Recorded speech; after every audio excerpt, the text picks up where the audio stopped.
ॐ श्रीगुरुभ्यो नमः। हरिः ॐ।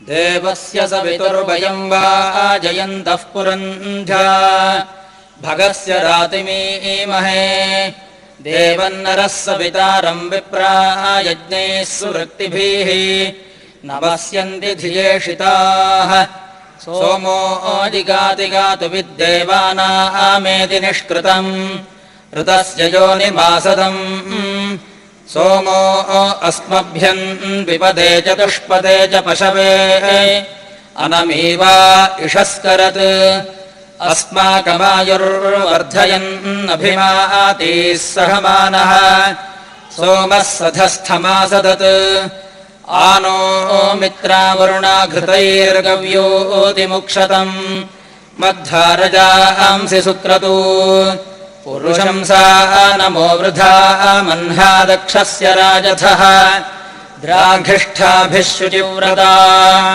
नृणाराजमदग्निना योनावृतस्य सीदतम् पादं सोममृता वृथा। हरिः ॐ।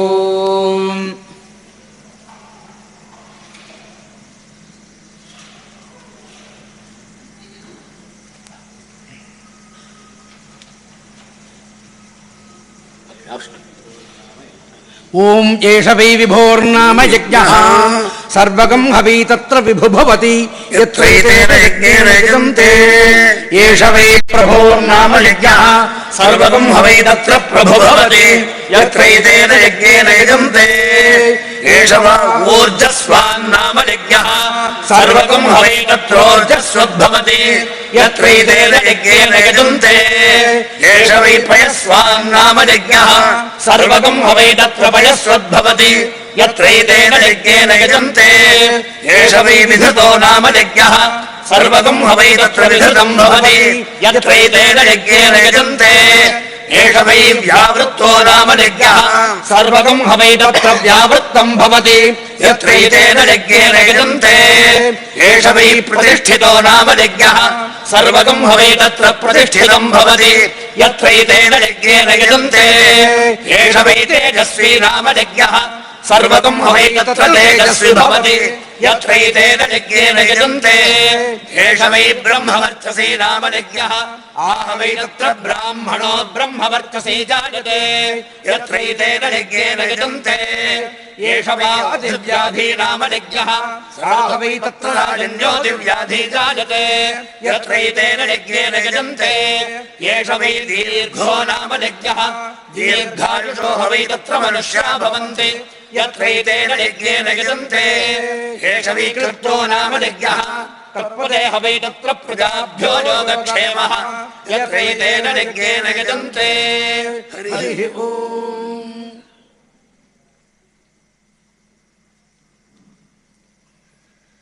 ಪ್ರಾರ್ಥನೆ ಆಸ್ಥಾನ ವಿದ್ವಾನ್ ಆರ್.ಕೆ. ರಾಮ್ಕುಮಾರ್ ಮತ್ತು ಶ್ರೀಮತಿ ಅಮೃತಾ ಮುರಳಿ ಅವರಿಂದ.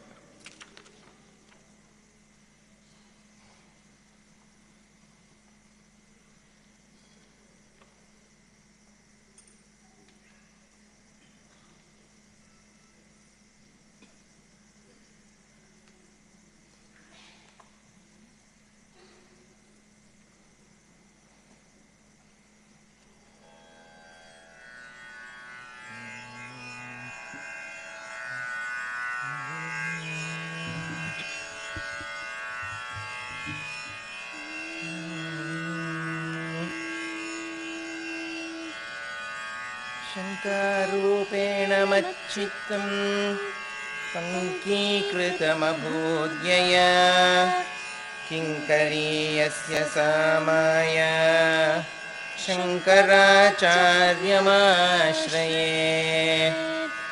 विवेकिनं महाप्रज्ञं धैर्यौदार्यक्षमानिधिं सदाभिनवपूर्वन्तं विद्यातीर्थगुरुं भजे।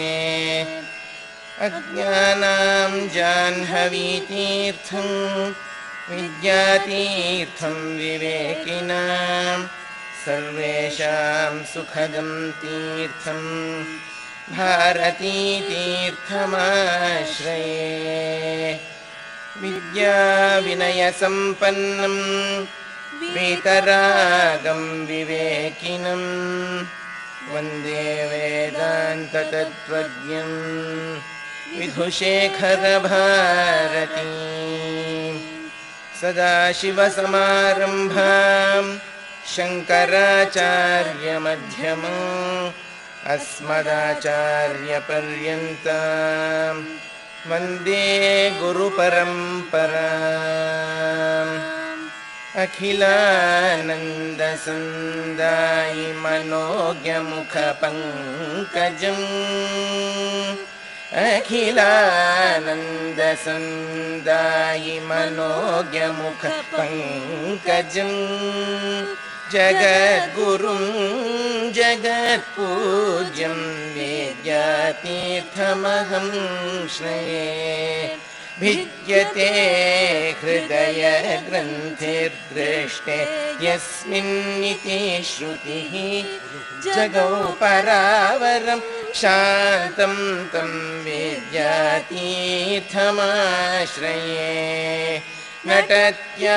नटत्याननरङ्गे हि यस्य साक्षात् सरस्वती नतातिशमने दक्षं तं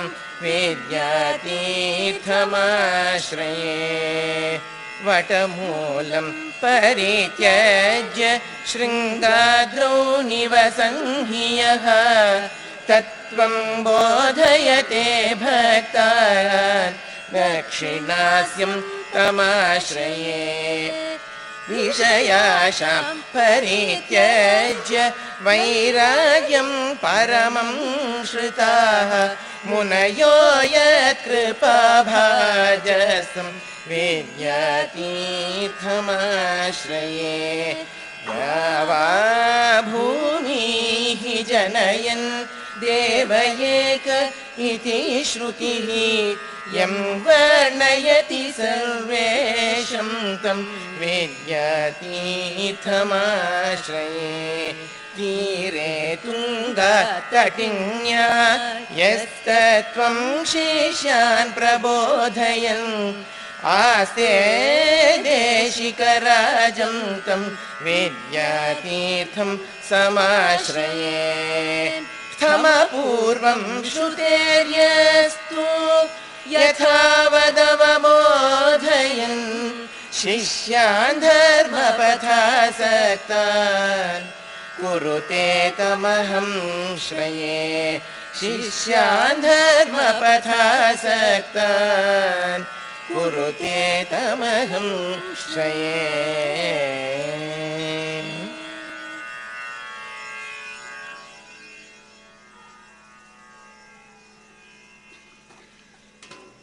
ವರ್ಧಂತಿ ಮಹೋತ್ಸವದ ಈ ಸುದಿನದ ಪ್ರಯವಾಗಿ ಶ್ರೀಮಠದ ಸೇವಕರ ವರ್ಗದ ಪರವಾಗಿ ಶ್ರೀಮಠದ ಆಡಳಿತಾಧಿಕಾರಿಗಳು ಫಲಸಮರ್ಪಣೆಯನ್ನು ಮಾಡಬೇಕೆಂದು ಕೇಳ್ಕೊತೀನಿ. ಎಲ್ಲ ಭಕ್ತಾದಿಗಳು ಎದ್ದು ನಿಲ್ಲಬೇಕು.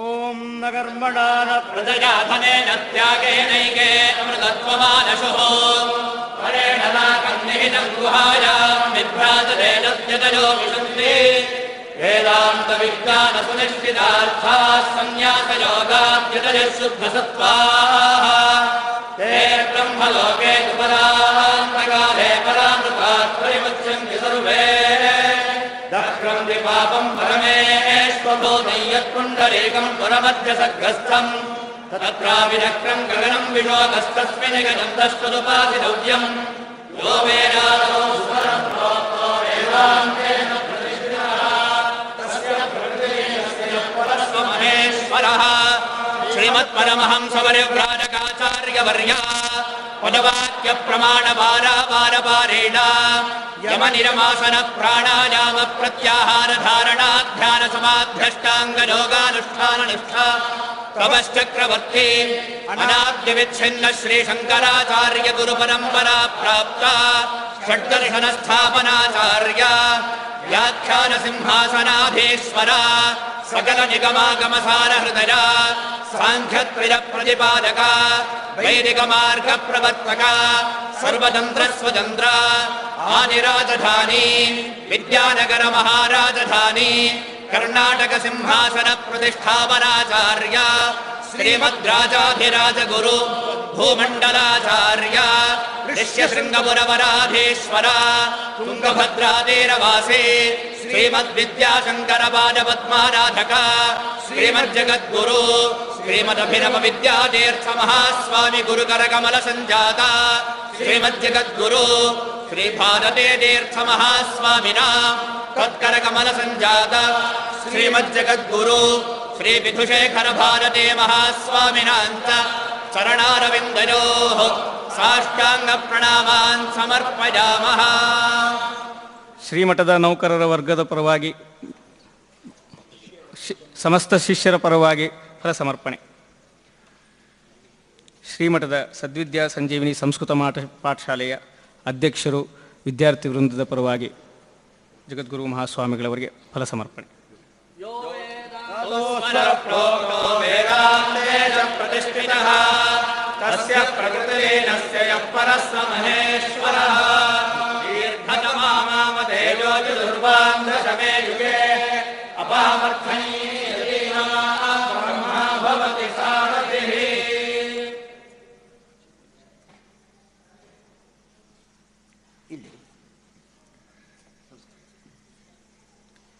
ಶ್ರೀ ಭಾರತೀ ತೀರ್ಥ ವೇದ ಪಾಠಶಾಲೆ ಪಟ್ಟಂಚೇರಿ ಕೊಚ್ಚಿ ವತಿಯಿಂದ ಜಗದ್ಗುರು ಮಹಾಸ್ವಾಮಿಗಳವರಿಗೆ ಫಲ ಸಮರ್ಪಣೆ.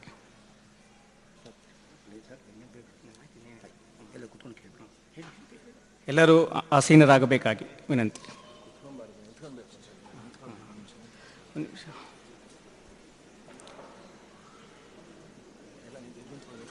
ಎಲ್ಲರೂ ಎದ್ದು ನಿಂತ್ಕೊಳ್ಳಿ.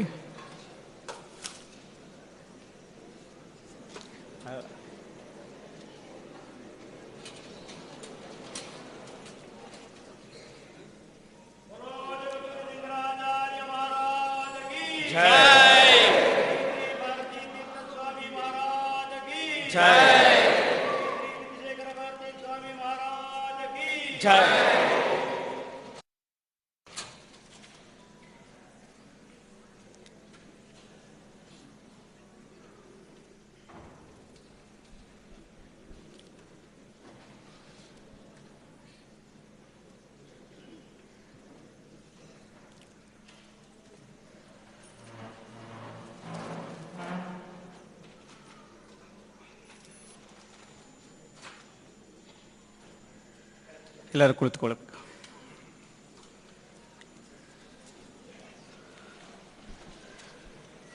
ವರ್ಧಂತಿ ಮಹೋತ್ಸವದ ಈ ವಿಶೇಷ ದಿನದ ಪರವಾಗಿ ಕೆಲವು ಪ್ರಾಸ್ತಾವಿಕ ನುಡಿಗಳನ್ನು ನುಡಿಯಬೇಕೆಂದು ಶ್ರೀಮಠದ ಆಡಳಿತಾಧಿಕಾರಿಗಳು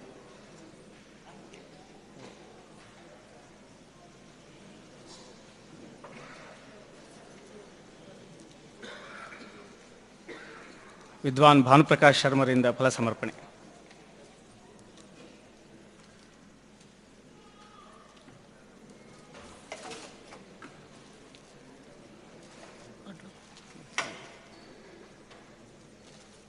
ಶ್ರೀಮಠದ ಆಡಳಿತಾಧಿಕಾರಿಗಳು ಗುರುಸೇವಾ ಧುರೀಣ ಡಾಕ್ಟರ್ VR ಗೌರಿಶಂಕರ್ ಅವರು ವರ್ಧಂತಿ ನಿಮಿತ್ತವಾಗಿ ಪ್ರಾಸ್ತಾವಿಕ ನುಡಿಗಳನ್ನು ನುಡಿಯಬೇಕೆಂದು ಕೇಳ್ಕೊತೇನೆ.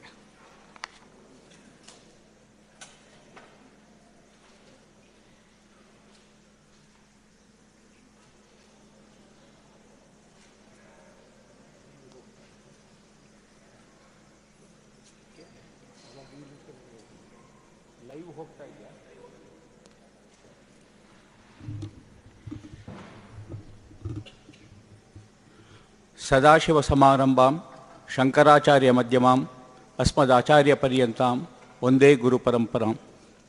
Bharati ಕರುಣಾಪಾತ್ರಂ Bharati ಪದಭೂಷಣಂ Bharati ಪದಮಾರೂಢಂ Bharati ತೀರ್ಥಮಾಶ್ರಯೇ.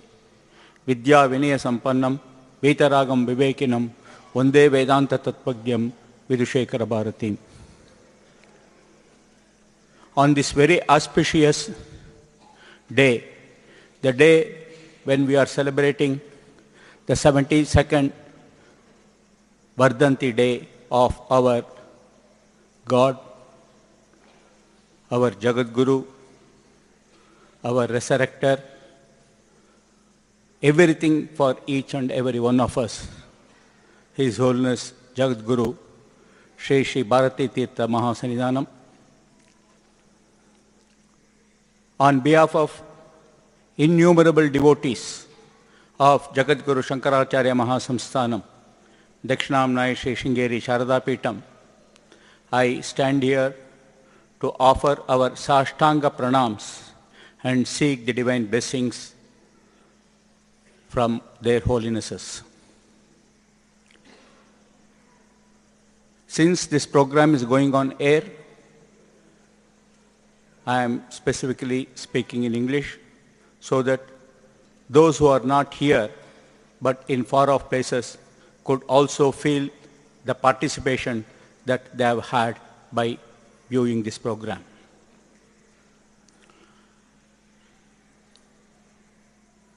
The last time we had such a congregation wherein we offered our Sashtanga Pranams and sought their blessings was in the year 2019.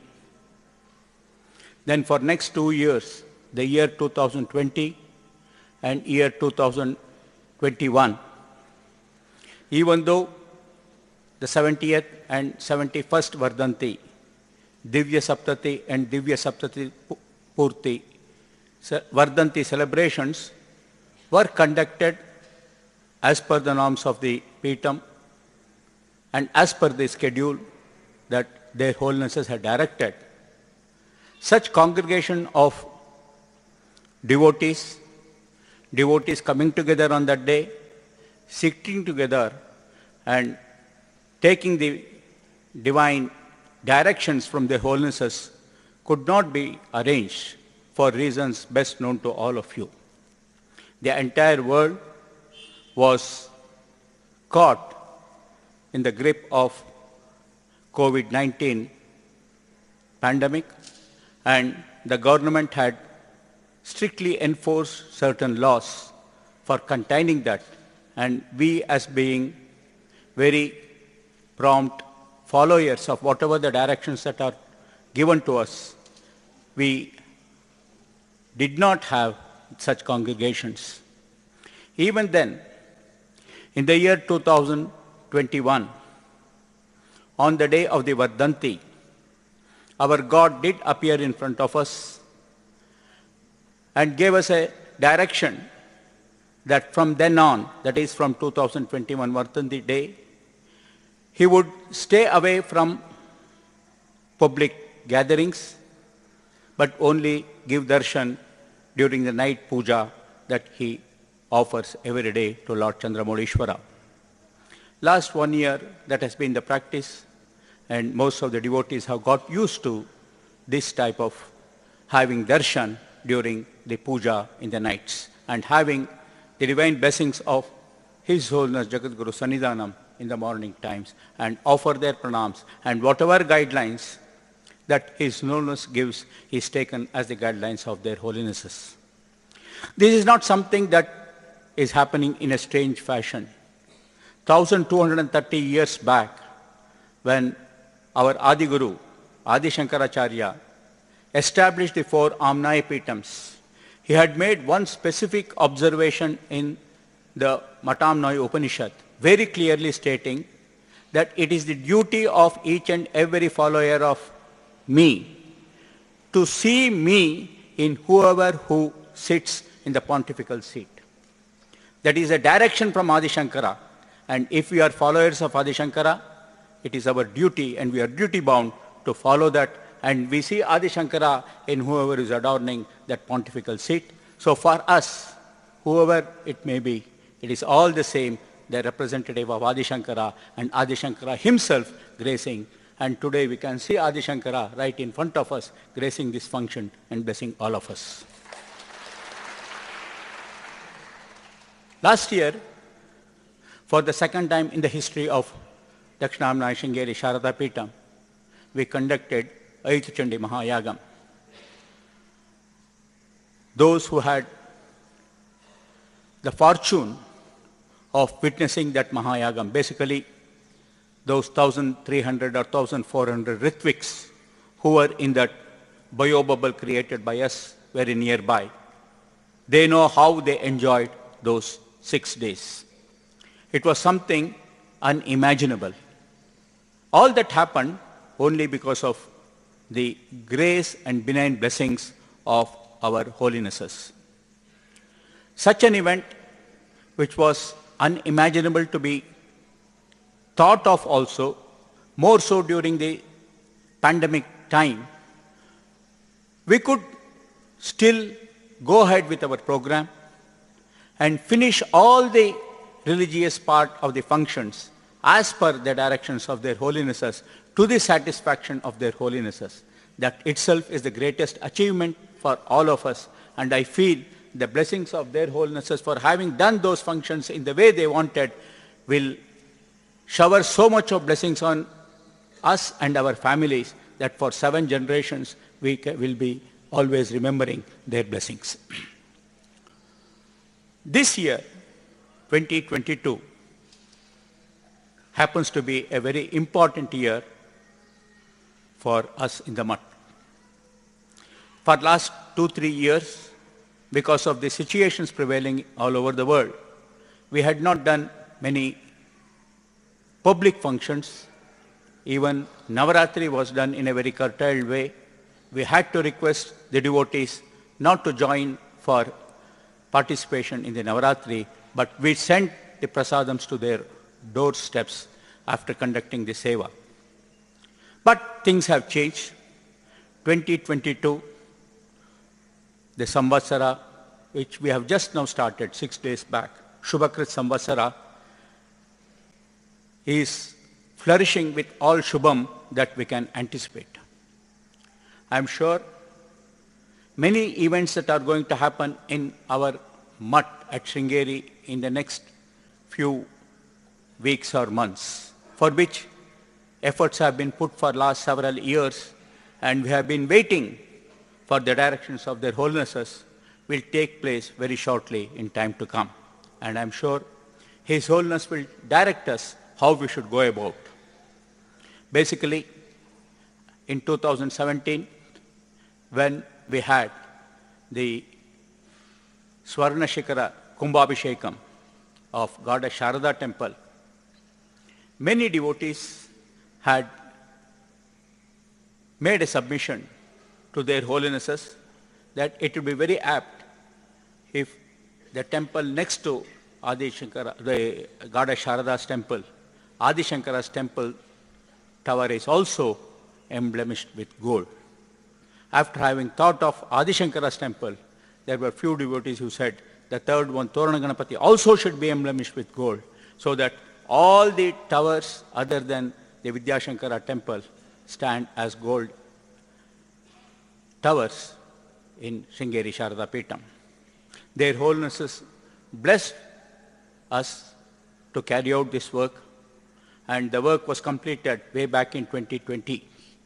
In fact, the work portion was completed and we were ready to have the Kumbhabhishekam any time after 2020. But because of the pandemic, the functions could not be held. And now that we are out of that pandemic, at least government says that we are allowed to do public functions.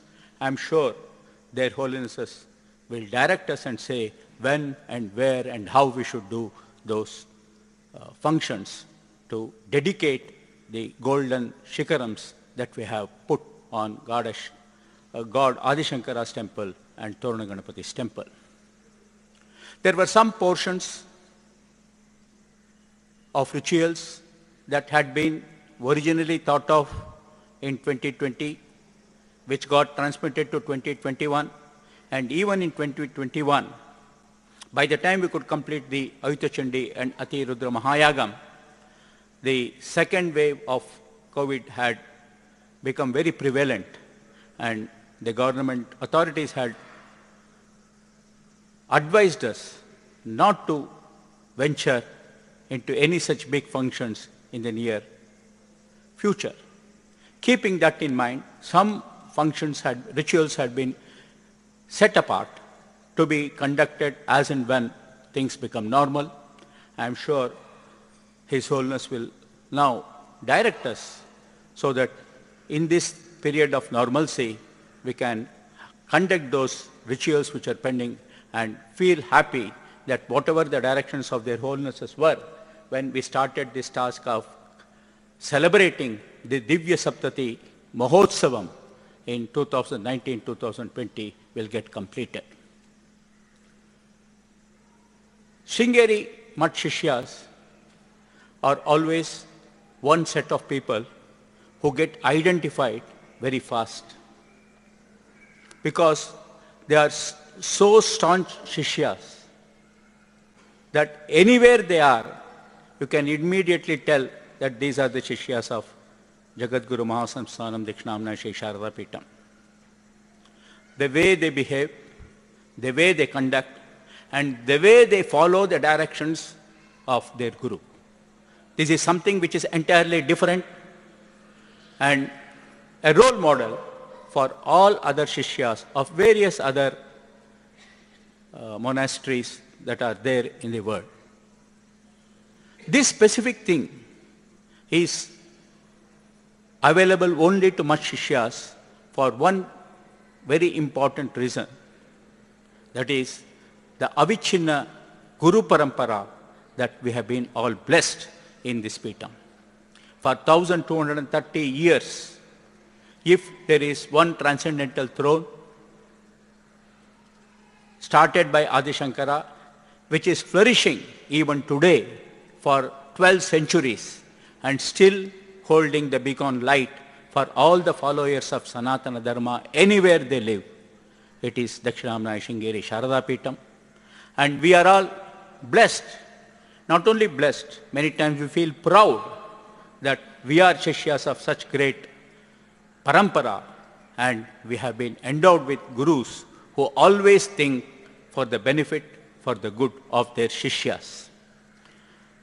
I don't think there is any one single devotee who is present either here in Guru Bhavanam this evening or who is watching this program sitting at his place anywhere in any part of the world who has not been benefited in his lifetime by any one advice that our Guru has given to them.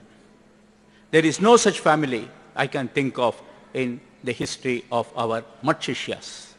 I have come across hundreds and thousands of Shishyas who openly say, claim, and feel with pride, say with pride, that and such an incident, when we were in some problem, our Guru directed us to do this. And we not only came out of the problem, but today we are living a very peaceful, contented life because of that direction given by our Jagadguru.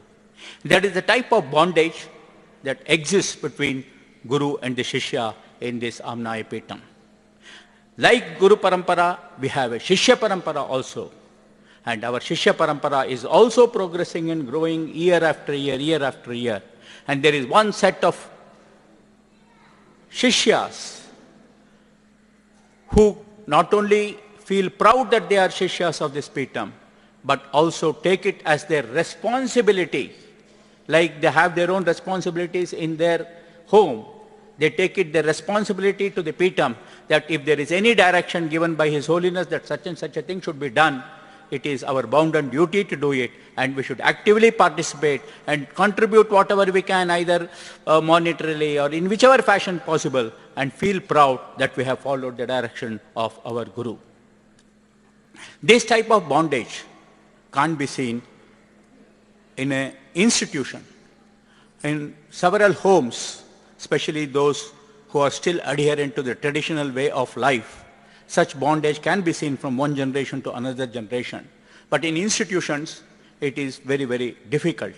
But one such institution that still has this bondage and feels proud to work on that basis is Dakshinamnaya Sringeri Sharada Peetham. I may not be out of this thing if I mention, in a survey conducted by a very big newspaper, they found that after 30 years of the life of a trust or an institution, the basic purpose for which the trust or the institution was started or initiated by the founder gets diluted in most of the cases. There is a survey, not any observation.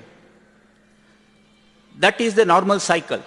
No trust can run for the object for which it was started beyond 30, 40 years. Father would have started it with an ambition, saying that he will do propagation of Sanatana Dharma, run a Veda Patashala, run a Shastra Patashala. But by the time it comes to the grandchild taking care of that institution, he will say, what is the use of doing all this? I will do something else for society. After all, my grandfather wanted something to be done for society. I will still do it, will be his logic. But the purpose of Sanatana Dharma propagation would have got diluted.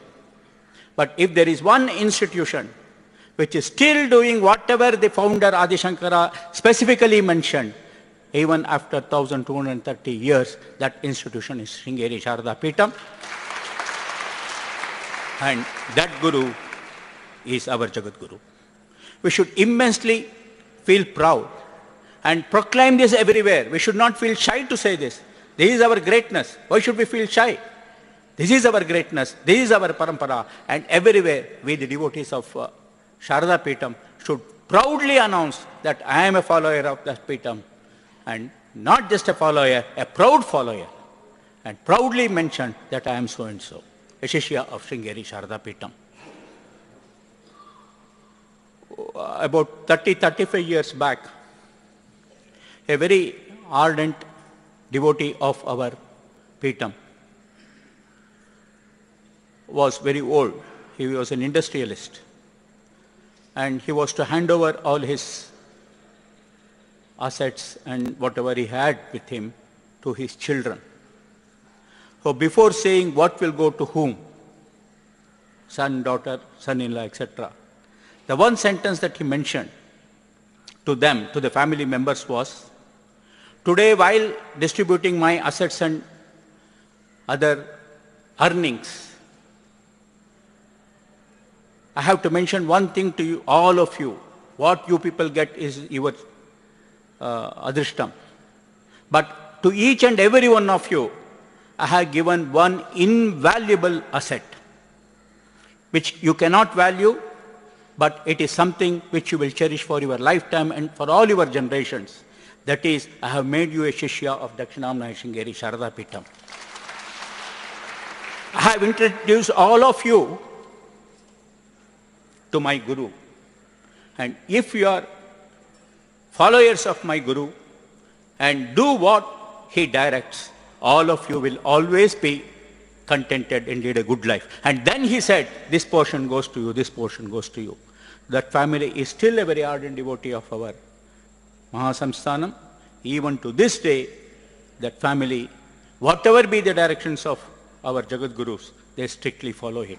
I am mentioning this just to say or highlight to normal devotees who don't come across such instances being told to them that this is the line of pedigree in which we are all part of. There is a type of parampara which we are part of. Today, if we sit here in our midst with our Guru, it is not just to feel happy or celebrate the 72nd Vardhanti of our Guru. That is one reason for which we are sitting here, but that is not the purpose. The reason is that the purpose is to show our reverence and rededicate ourselves at the lotus feet and say, take a promise in ourselves that we are here to show our reverence and again rededicate and say that for years to come we will follow what your directions are. We have taken this as an occasion to make our rededication. I am sure each and every one of us who are present here and those who have been participating from different places all around the world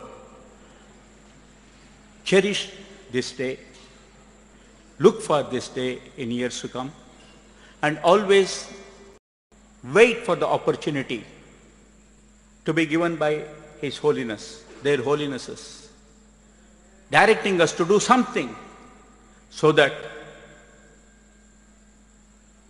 we will be part of whatever the activities that Dakshinamaya Sringeri Sharada Peetham is doing all over the world. This 2022 seems to be a very, very auspicious year, not only for the reasons that so many Kumbhabhishekams that are ready for waiting for 2 years may take place in the near future on the days given by Holiness. In year 2014-15, Sringeri Mutt had started a project in the southern part of United States at Houston to start a temple.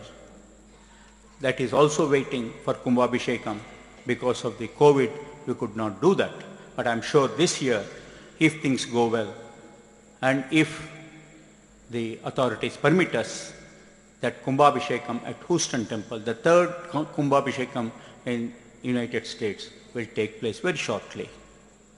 We are constructing so many temples all around the country in India. I have to mention and bring to the notice of devotees that the place where our God met his Guru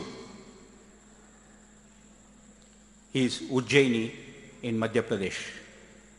We had been making an effort for last 30 years to get a piece of land in Ujjaini because we wanted that to be a very important center because that is a place where our God met his Guru.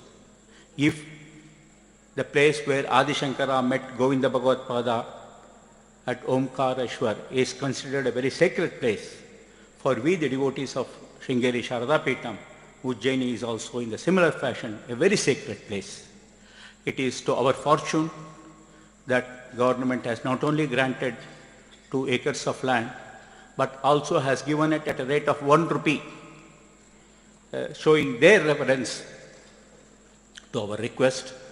A very beautiful Mutt complex is coming up at Ujjaini, and I'm sure His Holiness will very shortly grace that part of the country and do the Kumbhabhishekam.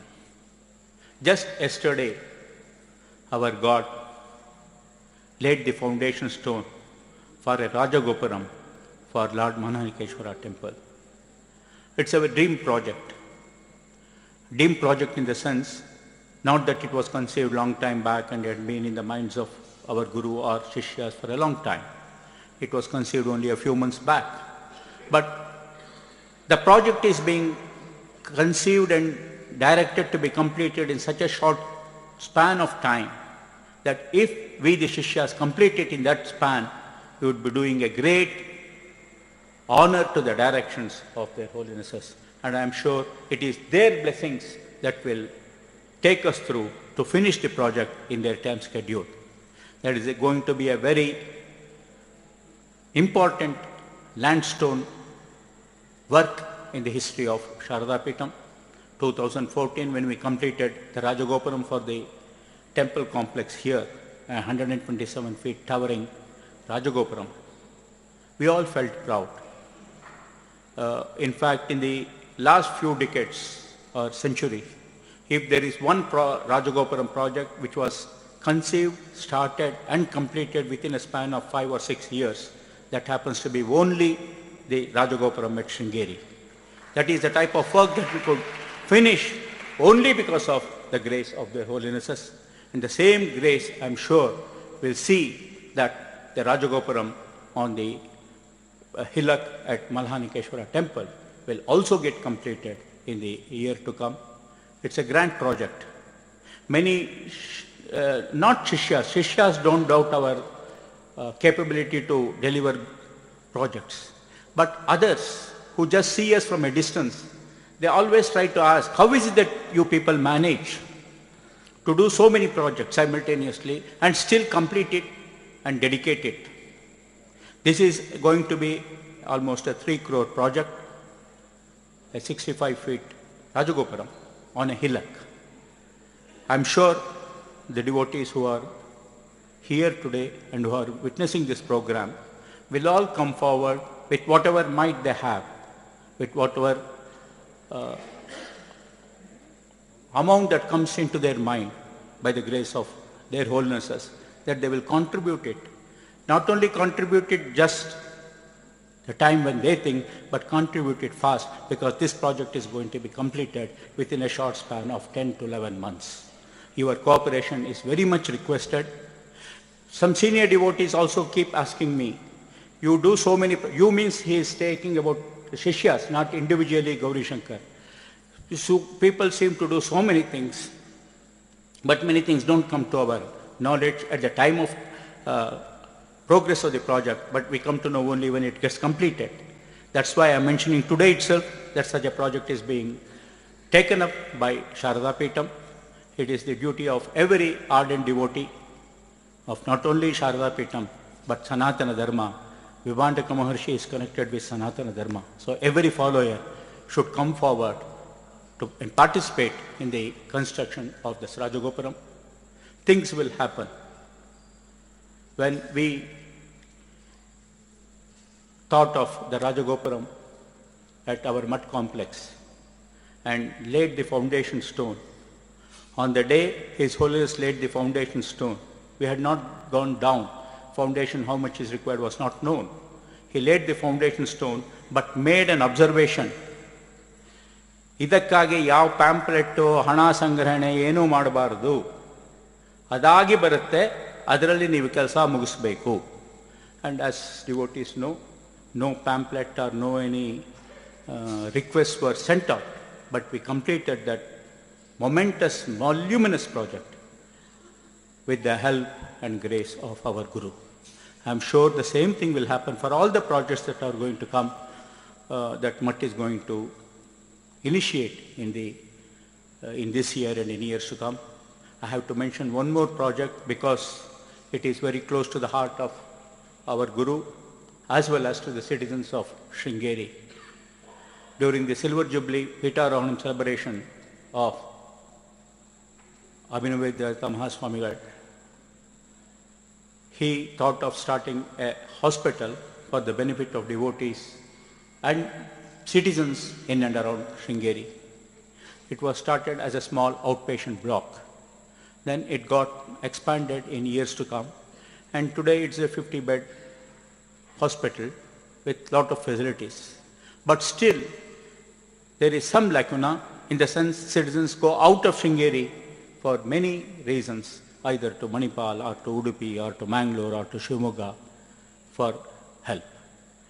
The direction of their Holiness is that such traveling also should be curtailed, and they should be able to get whatever they are looking for in this hospital at Sharada Dhanvanti Charitable Hospital in Sringeri. So we are putting lot of effort to do as per the direction of their Holinesses. Lot of money is being collected and put in.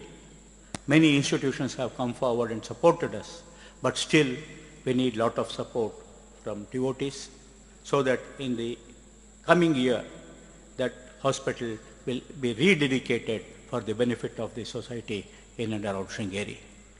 Such projects are innumerable in process in Sringeri Mutt.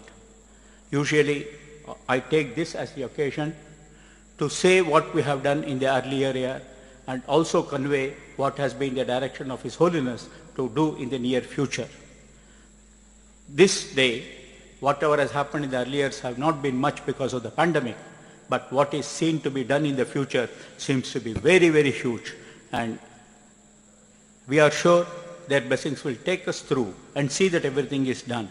But to have a satisfaction for all the Shishyas that they have also been part of this activity in fulfilling the direction of Holiness, I am making this as a public call so that each and every one of you can in their own way become part of this activity. We always seek the blessings of the Holinesses for good, for bad, wherever we are, in whichever situation we are.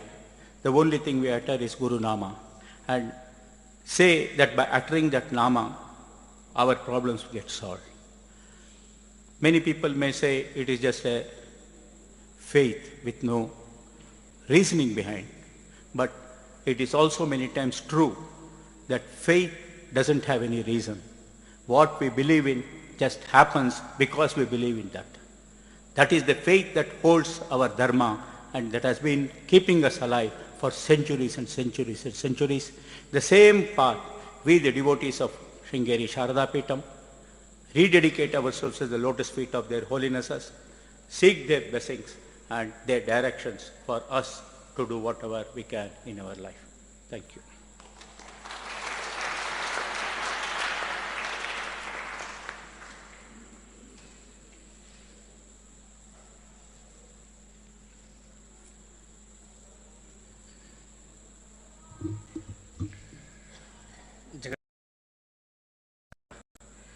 ದಿವ್ಯ ಸಪ್ತತಿ ಮಹೋತ್ಸವದ ಅಂಗವಾಗಿ 70 ಜನ ಪ್ರಮುಖ ವೇದಶಾಸ್ತ್ರ ವಿದ್ವಾಂಸರಿಗೆ ವಿಶೇಷ ಸನ್ಮಾನವಾದ ಜಗದ್ಗುರು ಶ್ರೀ ಭಾರತೀ ತೀರ್ಥ ಪುರಸ್ಕಾರ ಎಂಬ ಸನ್ಮಾನವನ್ನು ಜಗದ್ಗುರುಗಳ ಅಪ್ಪಣೆಯಂತೆ ಕಳೆದ ವರ್ಷ ಮತ್ತು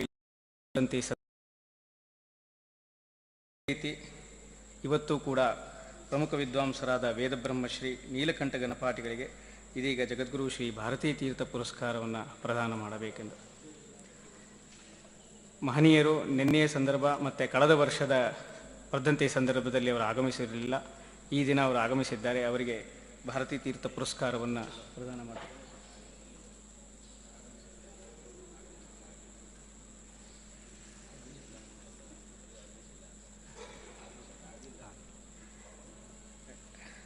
ಅನಿವಾರ್ಯ ಕಾರಣದಿಂದ ಈ ಮಹನೀಯರು ಕಳೆದ ವರ್ಷದ ವರ್ಧಂತಿ ಸಂದರ್ಭದಲ್ಲಿ ಆಗಮಿಸಿರಲಿಲ್ಲ. ಇವತ್ತು ಈ ಆಗಮಿಸಕ್ಕಾಗಿರಲಿಲ್ಲ. ಇವತ್ತಿನ ಈ ವರ್ಧಂತಿ ದಿನ ಅವರು ಆಗಮಿಸಿದ್ದು ಅವರ ಒಂದು ಪುಣ್ಯವೆಂದು ನಾನು ಭಾವಿಸ್ತೇನೆ. ಅಧಿಕಾರಿಗಳು ಈ ಪ್ರಶಸ್ತಿಯನ್ನು ಪ್ರದಾನ ಮಾಡಬೇಕೆಂದು ನಾನು ಕೇಳ್ಕೊತೇನೆ. ಶ್ರೀಯುತ ಆನಂದ್ ಅವರು ವಿದ್ವಾಂಸರಾದ ನೀಲಕಂಠ ಗಣಪಾಟಿಗಳ ಕಿರುಪರಿಚಯವನ್ನು ಮಾಡಿಕೊಡುತ್ತಾರೆ. The son of Sri P.V. Subramanya Iyer and Srimati Shenbagavalli, Vedabrahma Sri Neelakantha Ganapati is a reputed scholar of Krishna Yajurveda who studied Kramanta under Sri Subramanya Ganapati and Gananta under Sri Ramaswami Ganapati. He has studied the Mimamsa Shastra and has been engaged in Veda Parayanam while also teaching the Yajurveda to many, including his son. For many decades, he has been rendering service as the Mudradhikari of Sringeri Mutt in Chennai.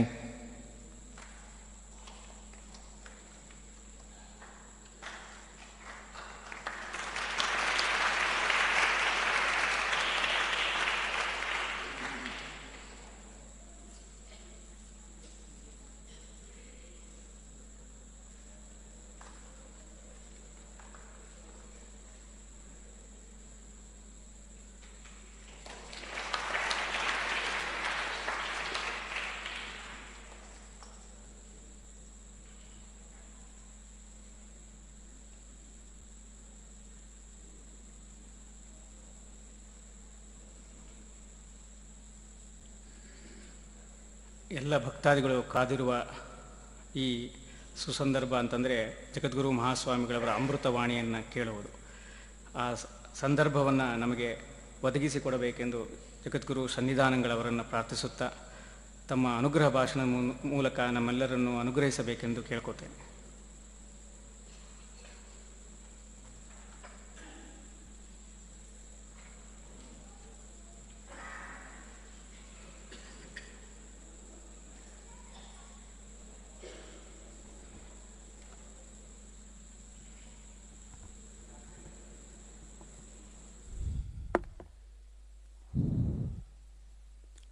Sharada ಶಾರದಾಂಭೋಜವದನಾ ವದನಾಂಬುಜೆ ಸರ್ವದಾ ಸರ್ವದಾಸ್ಮಾಕಂ ಸನ್ನಿಧಿಂ ಕ್ರಿಯಾತ್. ಶ್ರೀಮತೆ ಶಂಕರಾರ್ಯಾಯ ಧೀಮತೇದ್ಭುತಶಕ್ತಯೇ ನಮೋಸ್ತ್ವದ್ವೈತಸಿದ್ಧಾಂತಸ್ಥಾಪನೋಪಾತ್ತಮೂರ್ತಯೇ. ಶಾಸ್ತ್ರಾಬ್ಧಿಪಾರದೃಶ್ವಾನಂ ಸಂಗಹೀನಂತಪೋನಿಧಿಂ ಭಜೆ ಶ್ರೀಭಾರತೀತೀರ್ಥಗುರುಂ ಭದ್ರೌಘದಾಯಕಂ.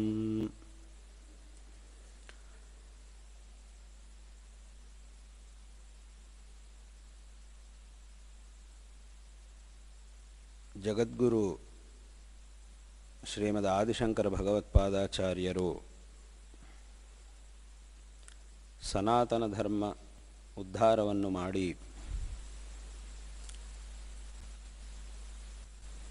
ಅದರ ಶಾಶ್ವತವಾದ ಪ್ರಚಾರಕ್ಕಾಗಿ ಸ್ಥಾಪನೆ ಮಾಡಿದಂತಹ ಚತುರಾಮ್ನಾಯ ಪೀಠಗಳಲ್ಲಿ ಪ್ರಮುಖವಾದಂತಹ ಈ ದಕ್ಷಿಣಾಮ್ನಾಯ ಶೃಂಗೇರಿ ಶಾರದಾ ಪೀಠದಲ್ಲಿ ಆರಂಭದಿಂದಲೂ ಅವಿಚ್ಛಿನ್ನವಾದ ಗುರು ಪರಂಪರೆಯು ಮುಂದುವರಿತಾ ಇದೆ. ಈ ಪರಂಪರೆಯಲ್ಲಿ ಬಂದಿರತಕ್ಕಂತಹ 36ನೇ ಅಧಿಪತಿಗಳು ನಮ್ಮ ಗುರುವರೇಣ್ಯರು ಜಗದ್ಗುರು ಶ್ರೀ ಶ್ರೀ ಭಾರತೀ ತೀರ್ಥ ಮಹಾಸ್ವಾಮಿಗಳವರು.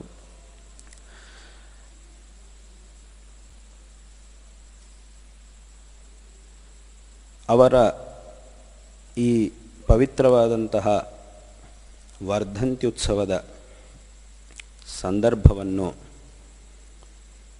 ಇವತ್ತಿನ ದಿವಸ ಅನೇಕ ವಿಧವಾದಂತಹ ಭಗವತ್ ಪ್ರೀತಿಕರವಾದ ಮತ್ತು ಲೋಕಕ್ಷೇಮಂಕರವಾದ ಕಾರ್ಯಕ್ರಮಗಳನ್ನು ಆಚರಣೆ ಮಾಡಿ ವಿಶೇಷವಾಗಿ ಈ ವರ್ಧಂತ್ಯುತ್ಸವವನ್ನು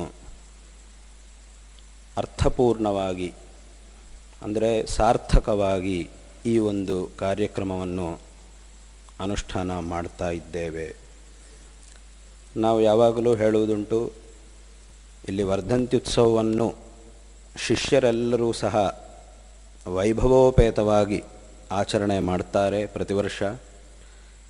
ಇಲ್ಲಿರತಕ್ಕಂತಹ ವೈಭವ ಅಂತಂದರೆ ಬೇರೆ ಏನೋ ಅಲ್ಲ, ಈಗ ಹೇಳಿದ ಹಾಗೆ ಶಾಸ್ತ್ರೋಕ್ತವಾದ ರೀತಿಯಲ್ಲಿ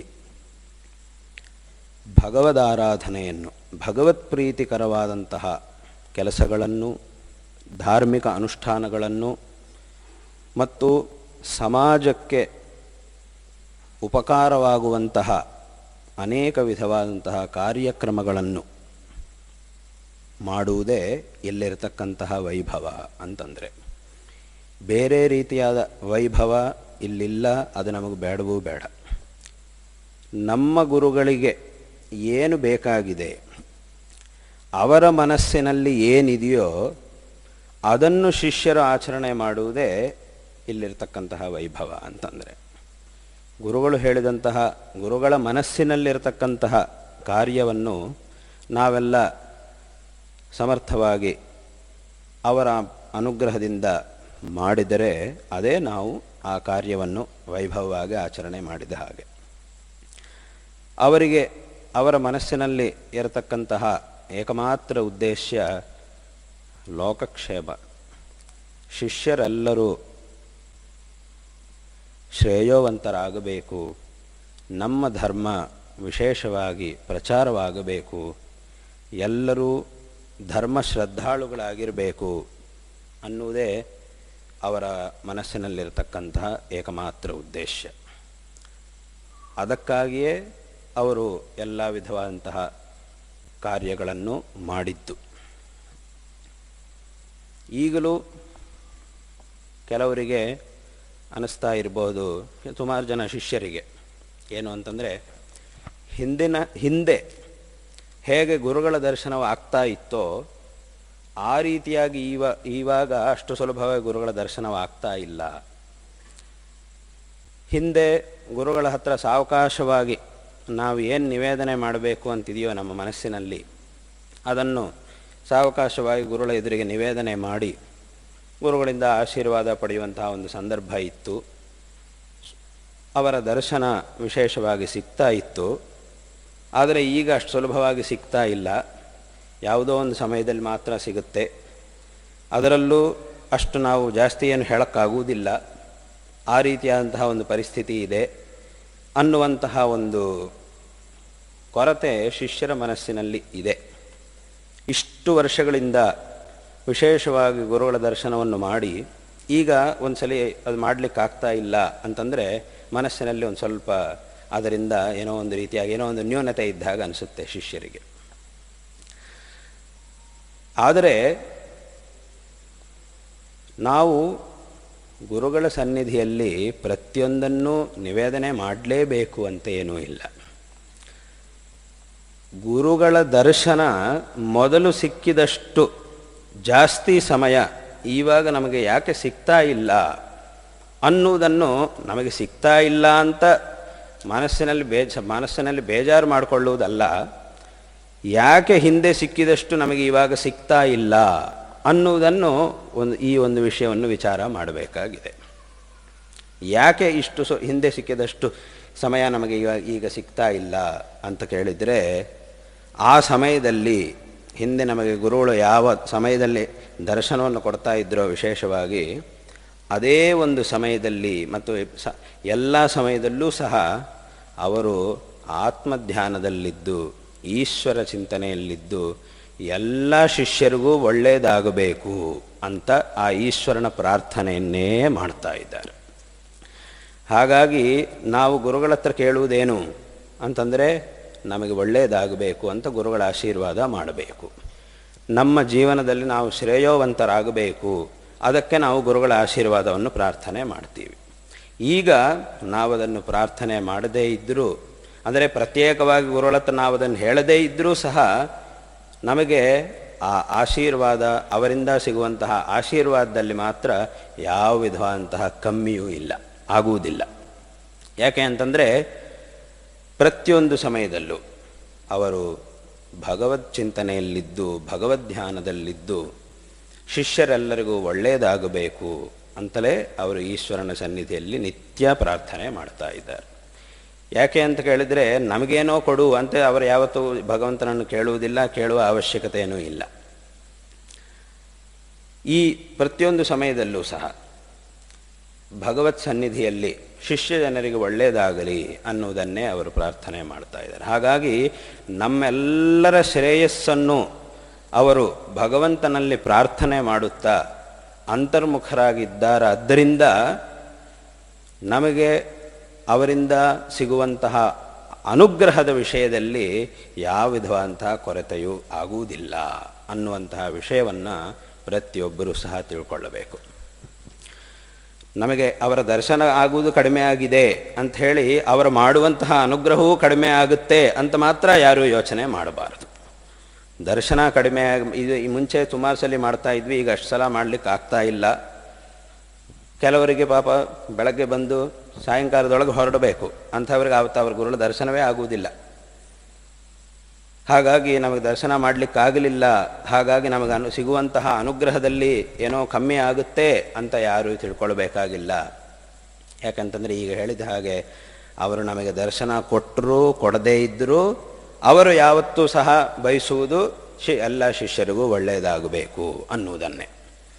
ಹಾಗಾಗಿ ಅವರ ಅನುಗ್ರಹದ ವಿಷಯದಲ್ಲಿ ಮಾತ್ರ ಯಾವ ವಿಧವಾದಂತಹ ಕೊರತೆಯೂ ಆಗುವುದಿಲ್ಲ, ನಮಗೆ ವಿಶೇಷವಾಗಿ ಅನುಗ್ರಹವನ್ನು ಮಾಡ್ತಾನೇ ಇದ್ದಾರೆ.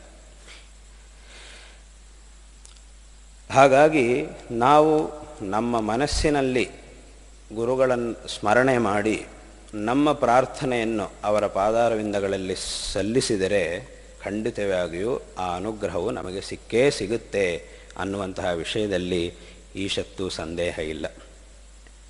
ಈಗ ಅಂತರ್ಮುಖರಾಗಿದ್ದಾರೆ. ವಿಶೇಷವಾಗಿ ಯಾವ ವಿಧವಾದಂತಹ ಬಾಹ್ಯ ವಿಷಯಗಳಲ್ಲೂ ಯಾವ ವಿಧವಾದಂತಹ ಕಾರ್ಯಕ್ರಮಗಳಲ್ಲೂ, ಅಂದರೆ ಏನು, ಕೇವಲ ಭಗವದಾರಾಧನೆ ಯಾವುದಿದೆಯೋ ಅದು ಒಂದನ್ನು ಬಿಟ್ಟು ಬೇರೆ ಯಾವ ವಿಧವಾದಂತಹ ಸಭೆಗಳಲ್ಲಾಗಲಿ ಯಾವ ವಿಧವಾದಂತಹ ಕಾರ್ಯಗಳಲ್ಲಾಗಲಿ ಭಾಗವಹಿಸ್ತಾ ಇಲ್ಲ. ಗುರುಗಳೇ ಹೇಳಿದರು, ಭಾಗವಹಿಸುವಂಥ ಈಗ ನಮಗೆ ಆಸಕ್ತಿ ಯಾವುದೂ ಇಲ್ಲ. ನಮಗೆ ಇವಾಗ ನಮ್ಮ ಮನಸ್ಸು ಆ ಕಾರ್ಯಗಳ ಕಡೆಗೆ ಹೋಗ್ತಾ ಇಲ್ಲ ಅಂತ ಯಾವತ್ತೋ ಒಂದ್ಸಲಿ ಗುರುಗಳು ಹೇಳಿದರು. ಅಂದರೆ ನಾವು ಹಿಂದೆ ಪುಸ್ತಕಗಳಲ್ಲಿ ಎಲ್ಲ ಓದಿದ್ದೀವಿ. ಹಿಂದೆ ನಮ್ಮ ಪರಮೇಷ್ಠಿ ಗುರುಗಳು ಜಗದ್ಗುರು ಶ್ರೀ ಚಂದ್ರಶೇಖರ ಭಾರತಿ ಮಹಾಸ್ವಾಮಿಗಳವರು ಅಂತರ್ಮುಖರಾಗಿರ್ತಾ ಇದ್ದರು. ಅವರು ಹೇಗಿರ್ತಿದ್ರು ಅನ್ನೋದನ್ನು ನಾವು ಅವರ ಗ್ರಂಥ ಪುಸ್ತಕಗಳಲ್ಲಿ ಓದಿದ್ದೀವಿ. ಪ್ರತ್ಯಕ್ಷವಾಗಿ ನೋಡದೇ ಇದ್ದರೂ ಅವರ ಅಂತರ್ಮುಖರಾಗಿರ್ತಿದ್ರು. ಆವಾಗ ಹೇಗೆ ಸ್ಥಿತಿ ಎಲ್ಲ ಹೇಗಿರ್ತಿತ್ತು, ಅವರು ಕೇವಲ ಪೂಜೆ ಮಾಡ್ತಾಯಿದ್ದರು, ಜಪಾನುಷ್ಠಾನಗಳನ್ನು ಮಾಡ್ತಾಯಿದ್ದರು, ಯಾವಾಗಲೂ ಆತ್ಮಚಿಂತನೆಯಲ್ಲಿದ್ದರು. ಆದರೂ ಸದಾಕಾಲ ಶಿಷ್ಯರ ಹಿತವನ್ನು ಬಯಸ್ತಾ ಇದ್ದರು. ಮನಸ್ಸಿನಿಂದಲೇ ಎಲ್ಲ ಶಿಷ್ಯರಿಗೂ ಅನುಗ್ರಹವನ್ನು ಮಾಡ್ತಾ ಇದ್ದರು. ಅವರು ಆ ಅಂತರ್ಮುಖದಲ್ಲಿದ್ದ ಕಾಲದಲ್ಲೂ ಸಹ ಎಷ್ಟೋ ಜನರಿಗೆ ವಿಶೇಷವಾಗಿ ಅವರ ಅನುಗ್ರಹವು ಲಬ್ಧವಾಯಿತು, ಪ್ರಾಪ್ತವಾಯಿತು. ಎಲ್ಲೆಲ್ಲೋ ಇದ್ದಂತಹ ಶಿಷ್ಯರಿಗೂ ಸಹ ವಿಶೇಷವಾಗಿ ಅವರ ಅನುಗ್ರಹವು ಪ್ರಾಪ್ತವಾಯಿತು. ಇಲ್ಲಿಗೆ ಬಂದು ಕೆಲವರೆಲ್ಲ ಆಗಿನ ಕಾಲದಲ್ಲಿ ಇಲ್ಲಿಗೆ ಬಂದು ಅವರ ದರ್ಶನವಾಗದೇ ಇದ್ದರೂ ಸಹ ಕೇವಲ ಮನಸ್ಸಿನಲ್ಲಿ ಪ್ರಾರ್ಥನೆ ಮಾಡಿಕೊಂಡು ಹೋಗಿದ್ದರೂ ಸಹ ಅವರಿಗೆ ವಿಶೇಷವಾದಂತಹ ಅನುಗ್ರಹವು ಸಿಕ್ತು ಅಂಥೇಳಿ ನಾವು ಎಷ್ಟೋ ಗ್ರಂಥಗಳಲ್ಲಿ ಓದಿದ್ದೀವಿ ಅವರ ಬಗ್ಗೆ. ಅದೇ ಒಂದು ಸ್ಥಿತಿ ಈಗ ಪುನರಾವೃತವಾಗಿದೆ. ಈಗ ಅಂತಹ ಒಂದು ಸ್ಥಿತಿಯೇ ಇದೆ. ಹಾಗಾಗಿ ಅವರ ಬಗ್ಗೆ ನಾವು ಏನು ಪುಸ್ತಕಗಳಲ್ಲಿ ನಾನು ಏನು ಅವರ ಬಗ್ಗೆ ಪುಸ್ತಕಗಳಲ್ಲಿ ಓದಿದ್ದೀನೋ ಅದನ್ನು ಈಗ ನಾನು ಗುರುಗಳಲ್ಲಿ ನೋಡ್ತಾ ಇದ್ದೇನೆ. ಹಾಗಾಗಿ ಅವರ ಒಂದು ಅನುಗ್ರಹದಲ್ಲಿ, ಆ ಶಿಷ್ಯರ ಮೇಲೆ ಅವರಿಗಿರತಕ್ಕಂತಹ ವಾತ್ಸಲ್ಯದಲ್ಲಿ, ಶಿಷ್ಯರಿಗೆ ಅವರು ಮಾಡುವಂತಹ ಆಶೀರ್ವಾದಗಳಲ್ಲಿ, ನಮಗೆಲ್ಲರಿಗೂ ಸಹ ಅವರು ಮಾಡುವಂತಹ ಆಶೀರ್ವಾದದಲ್ಲಿ ಮಾತ್ರ ಯಾವ ವಿಧವಾದಂತಹ ಕೊರತೆಯೂ ಇಲ್ಲ. ಇದನ್ನು ನಾವು ಸರಿಯಾಗಿ ಮನದಟ್ಟು ಮಾಡಿಕೊಂಡು ನಾವು ಗುರುಗಳ ಆಶೀರ್ವಾದವನ್ನು ಪ್ರಾರ್ಥನೆ ಮಾಡಿಕೊಂಡ್ರೆ ಅದರಿಂದ ನಮಗೆ ವಿಶೇಷವಾದಂತಹ ಅನುಗ್ರಹ ಸಿಕ್ಕೇ ಸಿಗುತ್ತೆ ಅನ್ನುವಂತಹ ವಿಷಯದಲ್ಲಿ ಯಾವ ಸಂಶಯಕ್ಕೂ ಅವಕಾಶ ಇಲ್ಲ. ಮತ್ತು ಏನಾದರೂ ಕಾರ್ಯಗಳಿದ್ದರೆ ಅವರ ಸನ್ನಿಧಿಯಲ್ಲಿ ನಿವೇದನೆ ಮಾಡಿ, ಅವರ ಅಪ್ಪಣೆಯಂತೆ ಅವರು ನಮಗೆ ಅಪ್ಪಣೆ ಮಾಡ್ತಾರೆ, ಹೀಗೆ ಮಾಡಿ ಅಂಥೇಳಿ ನಮಗೆ ಅಪ್ಪಣೆ ಮಾಡಿದ ರೀತಿಯಲ್ಲಿ ನಾವು ಆ ಕಾರ್ಯಕ್ರಮಗಳನ್ನು ನಡೆಸುವುದು ಅನ್ನುವಂಥ ಒಂದು ಕ್ರಮ ಇವಾಗ ಇದೆ. ಏನೋ ಒಂದು ಕೆಲಸ ಆಗಬೇಕಾಗಿ ಬಂದಾಗ ಅದರಲ್ಲೂ ಸಣ್ಣ ಸಣ್ಣ ವಿಷಯಗಳನ್ನೆಲ್ಲ ತೊಗೊಂಡು ಹೋಗಬೇಕಾಗಿಲ್ಲ. ಯಾವುದು ಮುಖ್ಯವಾದ ಒಂದು ಕಾರ್ಯವಿದೆಯೋ ಅದರ ಬಗ್ಗೆ ನಾವು ಗುರುಗಳಲ್ಲಿ ನಿವೇದನೆ ಮಾಡಿ ಅವರಿಂದ ಅದು ಹೇಗೆ ಅಪ್ಪಣೆ ಬರುತ್ತೋ ಅದರಂತೆ ಕೆಲಸಗಳನ್ನು ಮಾಡ್ತಾ ಇದ್ದೇವೆ. ಅವರ ಅಪ್ಪಣೆಯಂತೆ ನಾವು ಈಗಾಗಲೇ ಅನೇಕ ಯಾತ್ರೆಗಳನ್ನು ಮಾಡಿ ಅಲ್ಲಲ್ಲಿ ಬೇರೆ ಬೇರೆ ವಿಧವಾದಂತಹ ಕೆಲಸಗಳನ್ನು ಮಾಡಿ ಬಂದಿದ್ದೇವೆ. ಹಿಂದೆ ಈಗ ನಮ್ಮ ಗುರುಳಿಗೆ ಹೊರಗೆಲ್ಲ ಯಾತ್ರೆ ಮಾಡುವುದು ಅದನ್ನೆಲ್ಲ ಬಿಟ್ಟ ಮೇಲೆ ಕೆಲವರು ಶೃಂಗೇರಿಗೆ ಬಂದಿದ್ದರು. ಬಂದು ಕೇಳಿದರು, ಸ್ವಾಮಿ ನಮ್ಮೂರಲ್ಲಿ ಕುಂಭಾಭಿಷೇಕ ಇದೆ, ಅದನ್ನು ತಾವು ನಡೆಸ್ಕೊಡ್ಬೇಕು, ತಮ್ಮ ಕೈಯಿಂದ ಆಗಬೇಕು ಅಂತ ಕೇಳಿದರು. ಆಗ ನಮ್ಮ ಗುರುಗಳು ಹೇಳಿದರು, ನಮ್ಮ ಸ್ವಾಮಿಗಳು ಬರ್ತಾರೆ, ಅವರು ಬಂದು ಅವರ ಕೈಯಿಂದ ಮಾಡ್ತಾರೆ, ನಾವು ನಿಮಗೆ ಆಶೀರ್ವಾದ ಮಾಡ್ತೀವಿ ಅಂತ ಹೇಳಿದರು. ಆಗ ಅವರು ಪುನಃ ಗುರುಗಳನ್ನು ಕೇಳಿದರು, ನಾನು ಇದನ್ನೆಲ್ಲ ನನ್ನ ಎದುರಿಗೇನೆ ಆಯ್ತು ಇದೆಲ್ಲ. ಆಗ ಅವರು ಗುರುಗಳನ್ನು ಕೇಳಿದರು ಏನು ಅಂತಂದರೆ, ಆಯಿತು ಅವರೂ ಬರಲಿ, ಅವ್ರ ಜೊತೆ ತಾವೂ ಬರಬೇಕು, ಅವರು ಬರ್ತಾರೆ ನಮಗೆ ಸಂತೋಷ, ಆದರೆ ತಾವೂ ದಯಮಾಡಿಸಬೇಕು ಅಂತಂದರು. ಆಗ ಗುರುಗಳೊಂದು ಮಾತು ಹೇಳಿದರು, ನಾವೀಗ ಹೊರಗಡೆ ಎಲ್ಲೂ ಬರುವುದಿಲ್ಲ ಅಂತ ಹೇಳಿದರು. ಅಲ್ಲ, ಬೇರೆ ಎಲ್ಲೂ ಹೋಗದೇ ಇದ್ದರೂ ನಮ್ಮೂರಿಗಾದರೂ ದಯಮಾಡಿಸ್ಬೇಕು ಅಂತ ಪುನಃ ಕೇಳಿದರು ಅವರು. ಆಗ ಗುರುಗಳೊಂದು ಮಾತು ಹೇಳಿದರು, ಏನು ಅಂತಂದರೆ, ಇಲ್ಲಿ ನೋಡ್ರಿ, ನೀವು ಎಲ್ಲಾದರೂ ದೇವಸ್ಥಾನದಲ್ಲಿರುವಂತಹ ಮೂಲ ವಿಗ್ರಹ ಎಲ್ಲಾದರೂ ಹೊರಡುವುದನ್ನು ನೀವು ನೋಡಿದ್ದೀರಾ ಅಂತ ಕೇಳಿದರು. ದೇವಸ್ಥಾನದಲ್ಲಿ ಕ್ಷೇತ್ರಗಳಲ್ಲಿ ಮೂಲ ವಿಗ್ರಹ ಇರುತ್ತೆ, ಮೂಲ ವಿಗ್ರಹ ಎಲ್ಲಾದರೂ ಹೊರಡುವುದನ್ನು ನೀವು ನೋಡಿದ್ದೀರಾ? ಮೂಲ ವಿಗ್ರಹ ಎಲ್ಲೂ ಹೋಗುವುದಿಲ್ಲ, ಅದಲ್ಲೇ ಇರುತ್ತೆ. ಹಾಗಾದರೆ ಯಾವುದು ಹೊರಗೆ ಹೋಗುತ್ತೆ ಅಂತಂದರೆ ಉತ್ಸವ ವಿಗ್ರಹ ಹೊರಗೆ ಹೋಗುತ್ತೆ. ಈಗ ನಮ್ಮ ಶಿಷ್ಯ ಸ್ವಾಮಿಗಳು ಉತ್ಸವ ವಿಗ್ರಹ ಇದ್ದ ಹಾಗೆ ನಮ್ಮ ಪರವಾಗಿ ಅವರೆಲ್ಲ ಕಡೆ ಹೋಗಿ ಬರ್ತಾರೆ. ನಾವು ಈಗ ಮೂಲ ವಿಗ್ರಹ ಇದ್ದ ಹಾಗಾಗಿ ನಾವು ಇಲ್ಲೇ ಇರ್ತೀವಿ, ನಾವಿಲ್ಲಿಂದ ಎಲ್ಲೂ ಹೊರಡುವುದಿಲ್ಲ ಅಂತ ಅವರು ಆವತ್ತಿನ ದಿವಸ ಹೇಳಿದ್ದು ನಮಗೆ ಆವಾಗ ಬರ್ತಿದೆ. ಆ ಭಗವಂತ ಮೂಲ ವಿಗ್ರಹದಲ್ಲಿ, ಅದೇ ಭಗವಂತನ ಕ್ಷೇತ್ರ, ಈ ಶಾರದಾಮ್ಮನವರ ಕ್ಷೇತ್ರ, ಶಾರದಾಮ್ಮನವರ ಸನ್ನಿಧಿಯೇ ಇದೆ. ಆದರೆ ಮೂಲ ವಿಗ್ರಹ ಎಲ್ಲೂ ಬರುವುದಿಲ್ಲ, ಮೂಲ ವಿಗ್ರಹ ಅಲ್ಲೇ ಇರುತ್ತೆ. ಏನಾದರೂ ಉತ್ಸವ ಆಗಬೇಕು, ಹೊರಗೆ ಹೋಗಬೇಕು ಅಂತಾದಾಗ ಆ ಅಮ್ಮನವರ ಪ್ರತಿನಿಧಿಯಾಗಿ ಆ ಉತ್ಸವ ಮೂರ್ತಿ ಅನ್ನೋದು ಬರುತ್ತೆ. ಅದೇ ರೀತಿಯಾಗಿ ನಮ್ಮ ಸ್ವಾಮಿಗಳು ಬರ್ತಾರೆ, ಎಲ್ಲ ಮಾಡ್ತಾರೆ ಅಂತ ಹೇಳಿದರು. ಹೀಗೆ ಅಂದರೆ ಇದನ್ನು ನೀವೀಗ ಈ ಸಂದರ್ಭದಲ್ಲಿ ಯಾಕೆ ಹೇಳ್ತಾ ಇದ್ದೀನಿ ಅಂತಂದರೆ, ಅವರ ಒಂದು ಅಪ್ಪಣೆ ಮತ್ತು ಅವರ ಅನುಗ್ರಹದಿಂದ ನಾವು ಅವರ ಮಾರ್ಗದರ್ಶನದಂತೆ ಬೇರೆ ಬೇರೆ ಪ್ರದೇಶಗಳಿಗೆ ಹೋಗಿ ಅಲ್ಲಿ ಮಾಡಬೇಕಂತಹ ಎಲ್ಲ ಕಾರ್ಯಗಳನ್ನು ನಾವು ಮಾಡ್ತಾ ಇದ್ದೀವಿ ಅವರ ಒಂದು ಅಪ್ಪಣೆಯಂತೆ. ಈ ಎಲ್ಲ ಯಾತ್ರೆಗಳು ಈಗಾಗಲೇ ಕೆಲವು ಯಾತ್ರೆಗಳೆಲ್ಲ ಆಗಿವೆ. ಈ ಎಲ್ಲ ಯಾತ್ರೆಗಳು ಮತ್ತು ಎಲ್ಲ ಯಾತ್ರೆಗಳಲ್ಲೂ ಆಗಿರತಕ್ಕಂತಹ ಎಲ್ಲ ವಿಧವಾದ ಕಾರ್ಯಗಳು ಇದೆಲ್ಲವುದೂ ಸಹ ಅತ್ಯಂತ ಯಶಸ್ವಿಯಾಗಿ ವಿಶೇಷವಾಗಿ ಆಯಿತು ಅಂತಂದರೆ ಅದಕ್ಕೆ ಅವರ ಪರಿಪೂರ್ಣವಾದಂತಹ ಒಂದು ಅನುಗ್ರಹವೇ ಕಾರಣ. ಆ ಅನುಗ್ರಹದಿಂದ ನಮಗೆ ಎಲ್ಲ ವಿಧವಾದಂತಹ ಸಾಮಗ್ರಿ ಸಂಪತ್ತಿಯೂ ಉಂಟಾಯಿತು. ಅವರ ಒಂದು ಅನುಗ್ರಹ ಇರಲಿಲ್ಲ ಅಂತಂದರೆ ನಾವು ಏನು ಕೆಲಸವನ್ನು ಮಾಡಬೇಕಾಗಿದೆಯೋ ಅದಕ್ಕೆ ಯಾವ ಸಾಮಗ್ರಿ ಸಂಪತ್ತಿ ಅನ್ನೋದು ಆಗಬೇಕಾಗಿದೆಯೋ ಅದಾಗ್ತಿರಲಿಲ್ಲ. ಅವರ ಅನುಗ್ರಹದಿಂದಲೇ ಇದೆಲ್ಲವೂ ಆಯಿತು. ಹೀಗೆ ಮುಂದೆಯೂ ಸಹ ಅವರ ಅನುಗ್ರಹದಿಂದ ಅನೇಕ ವಿಧವಾದಂತಹ ಕೆಲಸಗಳು ಆಗಲಿವೆ. ವಿಶೇಷವಾಗಿ ಅವರ ಈ ಒಂದು ಸಪ್ತತಿ ಮಹೋತ್ಸವವನ್ನು ವಿಶೇಷವಾಗಿ ಆಚರಣೆ ಮಾಡಬೇಕು ಅಂಥೇಳಿ ಸಂಕಲ್ಪ ಮಾಡಿ ಆ ಸಂದರ್ಭದಲ್ಲಿ ಯಥಾ ಸಂಪ್ರದಾಯ ಅನೇಕ ವಿಧವಾದ ಧಾರ್ಮಿಕ ಅನುಷ್ಠಾನಗಳನ್ನು ಮಾಡಬೇಕು ಅಂಥೇಳಿ ಅದಕ್ಕೆ ಏರ್ಪಾಟು ಮಾಡಿದ್ವಿ. ಅದು ಹೇಗಾಯಿತು, ಮೊದಲನೇ ವರ್ಷ ಹೇಗಾಯಿತು, ಆ ಮೊದಲನೇ ವರ್ಷ ಮಾಡಬೇಕು ಅಂತ ಅಂದ್ಕೊಂಡಿದ್ದು ಆಗಿಲ್ಲ, ಎರಡನೇ ವರ್ಷ ಮಾಡಿದ ಅದರ ಬಗ್ಗೆ ಎಲ್ಲ ಈಗಾಗಲೇ ಅಧಿಕಾರಿಗಳು ಮಾತನಾಡುವಾಗ ಎಲ್ಲ ಹೇಳಿದರು. ಆದರೆ ಇದರಲ್ಲೂ ಒಂದು ಒಳ್ಳೆಯದೇನು ಅಂತ ಕೇಳಿದರೆ, ನಾವು ಆಚರಣೆ ಮಾಡಬೇಕು ಅಂತ ವಿಶೇಷವಾಗಿ ಆಚರಣೆ ಮಾಡಬೇಕು ಅಂತ ಅಂದ್ಕೊಂಡಿದ್ದು ಸಪ್ತತಿಯನ್ನು. ಆದರೆ ಆ ಭಗವಂತನ ಒಂದು ಅನುಗ್ರಹದಿಂದ ಸಪ್ತತಿಯ ಆಚರಣೆಯೂ ವಿಶೇಷವಾಗಿ ಆಯಿತು. ಏಕಸಪ್ತತಿ ಅಂದರೆ ಸಪ್ತತಿ ಪೂರ್ತಿ ಆಚರಣೆಯೂ ವಿಶೇಷವಾಗಿ ಆಯಿತು. ಒಂದೇ ವರ್ಷ ಕಾರ್ಯಕ್ರಮ ಮುಗಿಯಲಿಲ್ಲ. ಸಪ್ತತಿ ಆ 70ನೇ ವರ್ಧಂತಿ ಸಂದರ್ಭದಲ್ಲಿ ಕೆಲವು ಕಾರ್ಯಕ್ರಮಗಳು ನಡೆದವು. 71ನೇ ವರ್ಷದ ವರ್ಧಂತಿಯಲ್ಲೂ ವಿಶೇಷವಾಗಿ ಕೆಲವು ಕಾರ್ಯಕ್ರಮಗಳು ನಡೆದವು. ಪುನಃ ಈಗ ಈ ವರ್ಷದಲ್ಲಿ ಇನ್ನೂ ಕೆಲವು ಕಾರ್ಯಕ್ರಮಗಳು ನಡೆದವು. ಅಂದರೆ ಬರೀ ಒಂದೇ ವರ್ಷ ಮಾಡಿ ಮುಗಿಸಿಬಿಟ್ರೆ ಸಾಕಾಗುವುದಿಲ್ಲ. ಒಂದು ವೇಳೆ ಇಂತಹ ಒಂದು ಪರಿಸ್ಥಿತಿ ಬಂದಿರಲಿಲ್ಲ ಅಂತಂದರೆ ಒಂದೇ ವರ್ಷದಲ್ಲಿ ಎಲ್ಲ ಮಾಡಿ ಮುಗಿಸ್ತಿದ್ವಿ, ಎಲ್ಲ ಮುಗಿದೋಗ್ತಾ ಇತ್ತು. ಆದರೆ ಒಂದೇ ವರ್ಷದಲ್ಲಿ ಮಾಡಿ ಮುಗಿಸೋ ಹಾಗಿಲ್ಲ, ಇದು ವಿಶೇಷವಾದ ಸಂದರ್ಭ. ಹಾಗಾಗಿ 3 ವರ್ಷಗಳ ಕಾಲ ಇದನ್ನು ಮಾಡಬೇಕು ಅನ್ನೋದು ಈಶ್ವರನ ಸಂಕಲ್ಪ ಆಗಿತ್ತು. ಹಾಗಾಗಿ ಮೊದಲನೇ ವರ್ಷ ಅಂದರೆ ಈಗ 70ನೇ ವರ್ಧಂತಿಯ ಸಂದರ್ಭದಲ್ಲಿ 2020ನೇ ಇಸ್ವಿಯಲ್ಲಿ ಕೆಲವು ಕಾರ್ಯಕ್ರಮಗಳು ಇಲ್ಲಿ ನಡೆದವು. ಆಗ ಜನರು ಯಾರು ಬಂದಿರಲಿಲ್ಲ. ಕೆಲವು ಕಾರ್ಯಕ್ರಮಗಳು, ಧಾರ್ಮಿಕ ಕಾರ್ಯಕ್ರಮಗಳು ಇಲ್ಲಿ ನಡೆದವು. ಕೆಲವು ಅದು ಸಹ ಯಾವ ನಿಯಮಗಳಿಗೂ, ಆಗಿನ ಕಾಲದಲ್ಲಿ ಎಷ್ಟು ವಿಶೇಷವಾದ ನಿಯಮಗಳನ್ನು ಮಾಡಿದ್ದಾರೋ ಆ ನಿಯಮಗಳಿಗೆ ಯಾವ ವಿಧವಾದಂತಹ ಭಂಗವೂ ಬರದೇ ಇರುವ ಹಾಗೆ, ಎಲ್ಲೂ ಸಹ ಒಂದು ಸ್ವಲ್ಪವೂ ಆ ನಿಯಮಗಳಿಗೆ ಚ್ಯುತಿ ಬರದೇ ಇರುವ ಹಾಗೆ ವಿಶೇಷವಾಗಿ ಕೆಲವು ಆಚರಣೆಗಳು, ಅಂದರೆ ಅದು ಒಂದು ಪ್ರಾರಂಭ ಹಂತದಲ್ಲಿ ಕೆಲವು ಆಚರಣೆಗಳನ್ನು ಆ ವರ್ಷ ಮಾಡಲಾಗಿದೆ. ತದನಂತರ ಅದರ ಮುಂದಿನ ವರ್ಷದಲ್ಲಿ ವಿಶೇಷವಾಗಿ 5 ಚಂಡಿ ಕಾರ್ಯಕ್ರಮ, ಅತಿರುದ್ರ ಮಹಾಯಾಗ ಮತ್ತು ಕೋಟ್ಯರ್ಚನೆ ಇದೆಲ್ಲವೂ ಆಯಿತು. ಅದೇ ಸಂದರ್ಭದಲ್ಲಿ ವಿಶೇಷವಾಗಿ ಪಂಡಿತರ ಸನ್ಮಾನ ಅನ್ನುವಂಥ ಒಂದು ಕಾರ್ಯಕ್ರಮ ಆಯಿತು. ವೇದಗಳು, ಶಾಸ್ತ್ರಗಳು, ಪುರಾಣ ಇತಿಹಾಸಗಳು ಮತ್ತು ಸಂಸ್ಕೃತ ಸಾಹಿತ್ಯ ಇವುಗಳಲ್ಲಿ ಯಾರು ವಿಶೇಷವಾಗಿ ಪರಿಶ್ರಮವನ್ನು ಮಾಡಿ, ಅದರಲ್ಲೂ ಸಂಪ್ರದಾಯಾನುಸಾರವಾಗಿ ಯಾರು ವಿಶೇಷವಾದಂತಹ ಪರಿಶ್ರಮವನ್ನು ಮಾಡಿ ಈ ವೇದಶಾಸ್ತ್ರಾದಿಗಳಲ್ಲಿ ವ್ಯುತ್ಪನ್ನರಾಗಿದ್ದಾರೋ ಅಂತಹ ವಿದ್ವಾಂಸರಿಗೆ ವಿಶೇಷವಾದಂತಹ ಒಂದು ಸನ್ಮಾನವನ್ನು ಮಾಡಿ ಅವರಿಗೆ ಭಾರತೀ ತೀರ್ಥ ಪುರಸ್ಕಾರ ಎಂಬ ಪುರಸ್ಕಾರವನ್ನು ಕೊಡಲಾಯಿತು.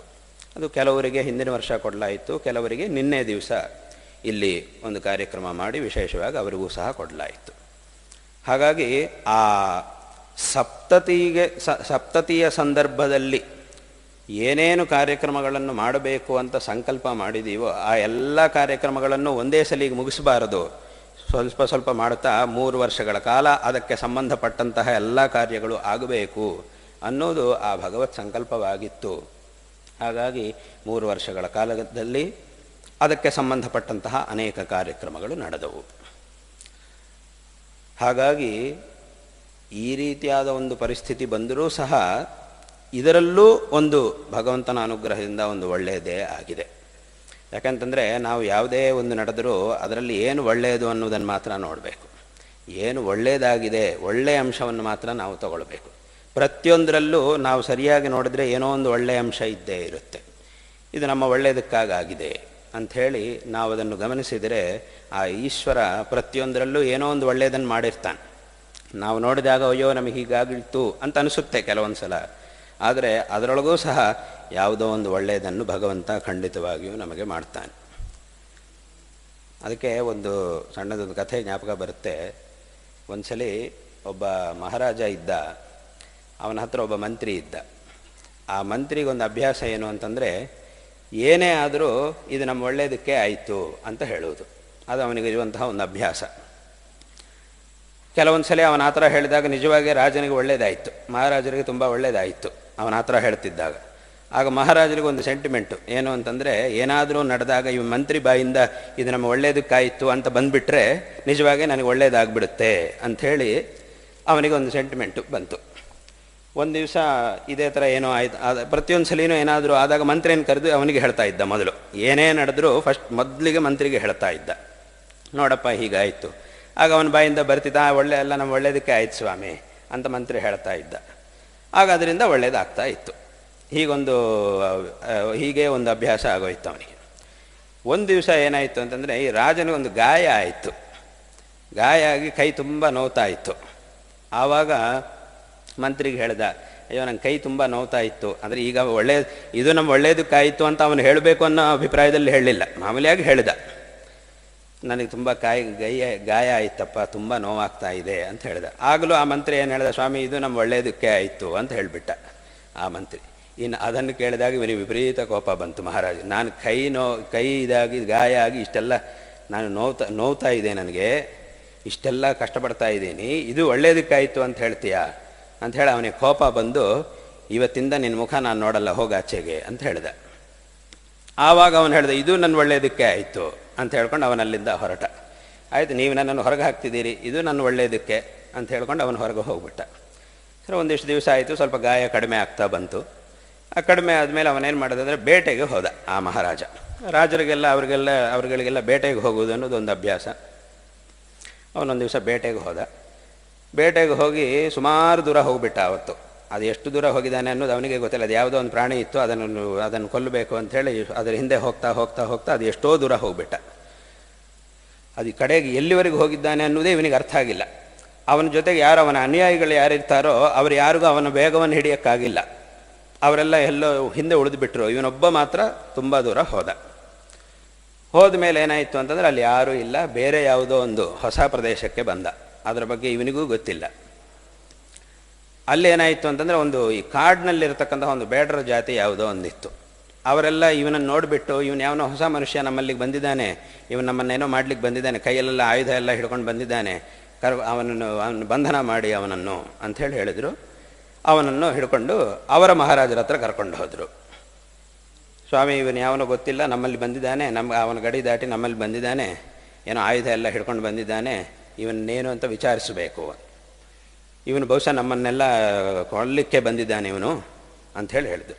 ಆಗ ಅವನ ರಾಜ ಒಂದ್ಸಲ ಅವನ ಮೇಲಿಂದ ಕೆಳಗೆ ತನಕ ನೋಡಿದ. ಇವನು ಒಳ್ಳೆ ಆಭರಣಗಳು ಎಲ್ಲ ಹಾಕ್ಕೊಂಡಿದ್ದ, ಒಳ್ಳೆ ವಸ್ತ್ರಗಳು ಆಭರಣಗಳನ್ನೆಲ್ಲ ಹಾಕ್ಕೊಂಡಿದ್ದ.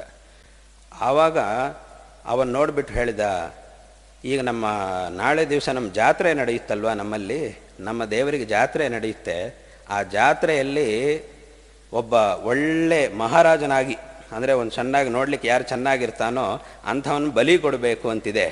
ಹಾಗೆ ನಾಳೆ ದಿವಸ ನಮ್ಮಲ್ಲಿ ಜಾತ್ರೆ ನಡೆಯುತ್ತೆ, ನಮ್ಮ ದೇವರಿಗೆ ನಾವು ಬಲಿ ಕೊಟ್ಟುಬಿಡೋಣ. ಇವನು ನೋಡ್ಲಿಕ್ಕೆ ಚೆನ್ನಾಗಿದ್ದಾನೆ, ಕರೆಕ್ಟಾಗಿ ಇದೇ ಸಮಯಕ್ಕೆ ಬಂದಿದ್ದಾನೆ ನಮ್ಮ ಹತ್ರಕ್ಕೆ, ನಮ್ಮನ್ನು ಅವನೇ ಹುಡ್ಕೊಂಡು ಬಂದಿದ್ದಾನೆ, ಇವನನ್ನು ನಾವು ಬಲಿ ಕೊಟ್ಟುಬಿಡೋಣ ನಾಳೆ ದಿವಸ. ಇಂಥವನಿಗೋಸ್ಕರನೇ ನಾನು ಹುಡುಕ್ತಾ ಇದ್ದೀನಿ, ಅವನೇ ನಮ್ಮನ್ನು ಹುಡ್ಕೊಂಡು ಬಂದ, ಇವನನ್ನು ನಾವು ಬಲಿ ಕೊಟ್ಟು ಬಿಡೋಣ ಅಂತ ಹೇಳಿದ. ಈ ಮಹಾರಾಜ ಅವರಿಗೆ ಎಷ್ಟೋ ಹೇಳಿದ, ಇವನ ಭಾಷೆ ಅವರಿಗೆ ಅರ್ಥ ಆಗಿಲ್ಲ, ಅವನ ಭಾಷೆ ಇವನಿಗೆ ಬರಲ್ಲ, ಇವನು ಹೇಳಿದ್ದು ಯಾವುದೂ ಅವರಿಗೆ ಅರ್ಥ ಆಗಿಲ್ಲ. ಕಡೆಗೆ ಇನ್ನೇನು ಅವನಿಗೆ ಬಲಿ ಕೊಡಬೇಕು ಅಂತ ಆಯ್ತು, ಅವನನ್ನು ಎಲ್ಲ ಸಿದ್ಧ ಮಾಡಿದರು. ಕೊನೆಗೆ ಅವನಿನ್ನೇನು ಬಲಿ ಕೊಡಬೇಕು ಅನ್ನೋ ಸಮಯದಲ್ಲಿ ಯಾವನೊಬ್ಬ ಅವನ ಕೈಯಲ್ಲಿದ್ದ ಗಾಯ ನೋಡಿದ. ಆ ಗಾಯ ನೋಡಿಬಿಟ್ಟು ಹೇಳಿದ, ಇವನು ಬಲಿಗೆ ಯೋಗ್ಯ ಅಲ್ಲ, ನಾವು ಯಾರನ್ನು ಬಲಿ ಕೊಡ್ತೀವೋ ಅವನಲ್ಲಿ ಯಾವ ವಿಧವಾದ ಗಾಯಗಳು, ಯಾವ ವಿಧವಾದಂತಹ ಅನಾರೋಗ್ಯ ಅವನಲ್ಲಿ ಇರಬಾರ್ದು, ಅವನು ಪೂರ್ಣ ಆರೋಗ್ಯವಂತನಾಗಿರಬೇಕು, ಪರಿಪೂರ್ಣ ಆದ ವ್ಯಕ್ತಿ ಆಗಿರಬೇಕು, ಅಂಥವನ್ನೇ ನಾವು ಬಲಿ ಕೊಡಬೇಕು. ಹಾಗೆ ಇವನು ಬಲಿ ಕೊಡಲಿಕ್ಕೆ ಯೋಗ್ಯ ಅಲ್ಲ. ಹಾಗಿದ್ರೆ ಏನು ಮಾಡುವುದು ಅಂದರೆ ಬಿಟ್ಟುಬಿಡಿ ಅಷ್ಟೇ ಅವನನ್ನು. ಅವನು ಎಲ್ಲಿಂದ ಕರ್ಕೊಂಡು ಬಂದರೂ ಮತ್ತೆ ಅಲ್ಲಿಗೆ ಕರ್ಕೊಂಡೋಗಿ ಬಿಟ್ಟುಬಿಡಿ ಅವನನ್ನು ಅಂತ ಹೇಳಿದರು. ಮತ್ತೆ ಅವನನ್ನು ಅಲ್ಲಿಗೆ ಕರ್ಕೊಂಡು ಹೋಗಿ ಬಿಟ್ಟರು. ಆಗ ಅವನಿಗೆ ಆ ಮಂತ್ರಿ ಹೇಳಿದ ಮಾತು ಜ್ಞಾಪಕ ಬಂತು. ನನಗೆ ಗಾಯ ಆದಾಗ ನನ್ನ ಮಂತ್ರಿ ಯಾವತ್ತೋ ಹೇಳಿದ್ದ, ಇದು ನಮ್ಮ ಒಳ್ಳೆಯದಕ್ಕೆ ಆಯಿತು ಅಂತ ಅವತ್ತೇ ಅವನು ಹೇಳಿದ್ದ. ಆದರೆ ನಾನು ಆವಾಗ ಅದನ್ನು ತಗೊಳ್ಳಿಲ್ಲ, ಪಾಪ ಅವನನ್ನು ನಾನು ಬೈದು ಬಹಿಷ್ಕಾರ ಮಾಡಿಬಿಟ್ಟೆ, ಅವನನ್ನು ಕೆಲಸದಿಂದ ತೆಗೆದೆ ಪಾಪ ಅಂಥೇಳಿ ಇವನಿಗೆ ತುಂಬ ಬೇಜಾರಾಗಿ ಮೊದಲಿಗೆ ನಾನೀಗ ಅಲ್ಲಿಗೆ ಹೋಗಿ ಅವನನ್ನು ಮತ್ತೆ ಪುನಃ ಕೆಲಸಕ್ಕೆ ಕರೆಸಬೇಕು, ಅವನಿಗೆ ನಾನು ಕ್ಷಮೆ ಕೇಳಬೇಕು ಅವನ ಹತ್ರ.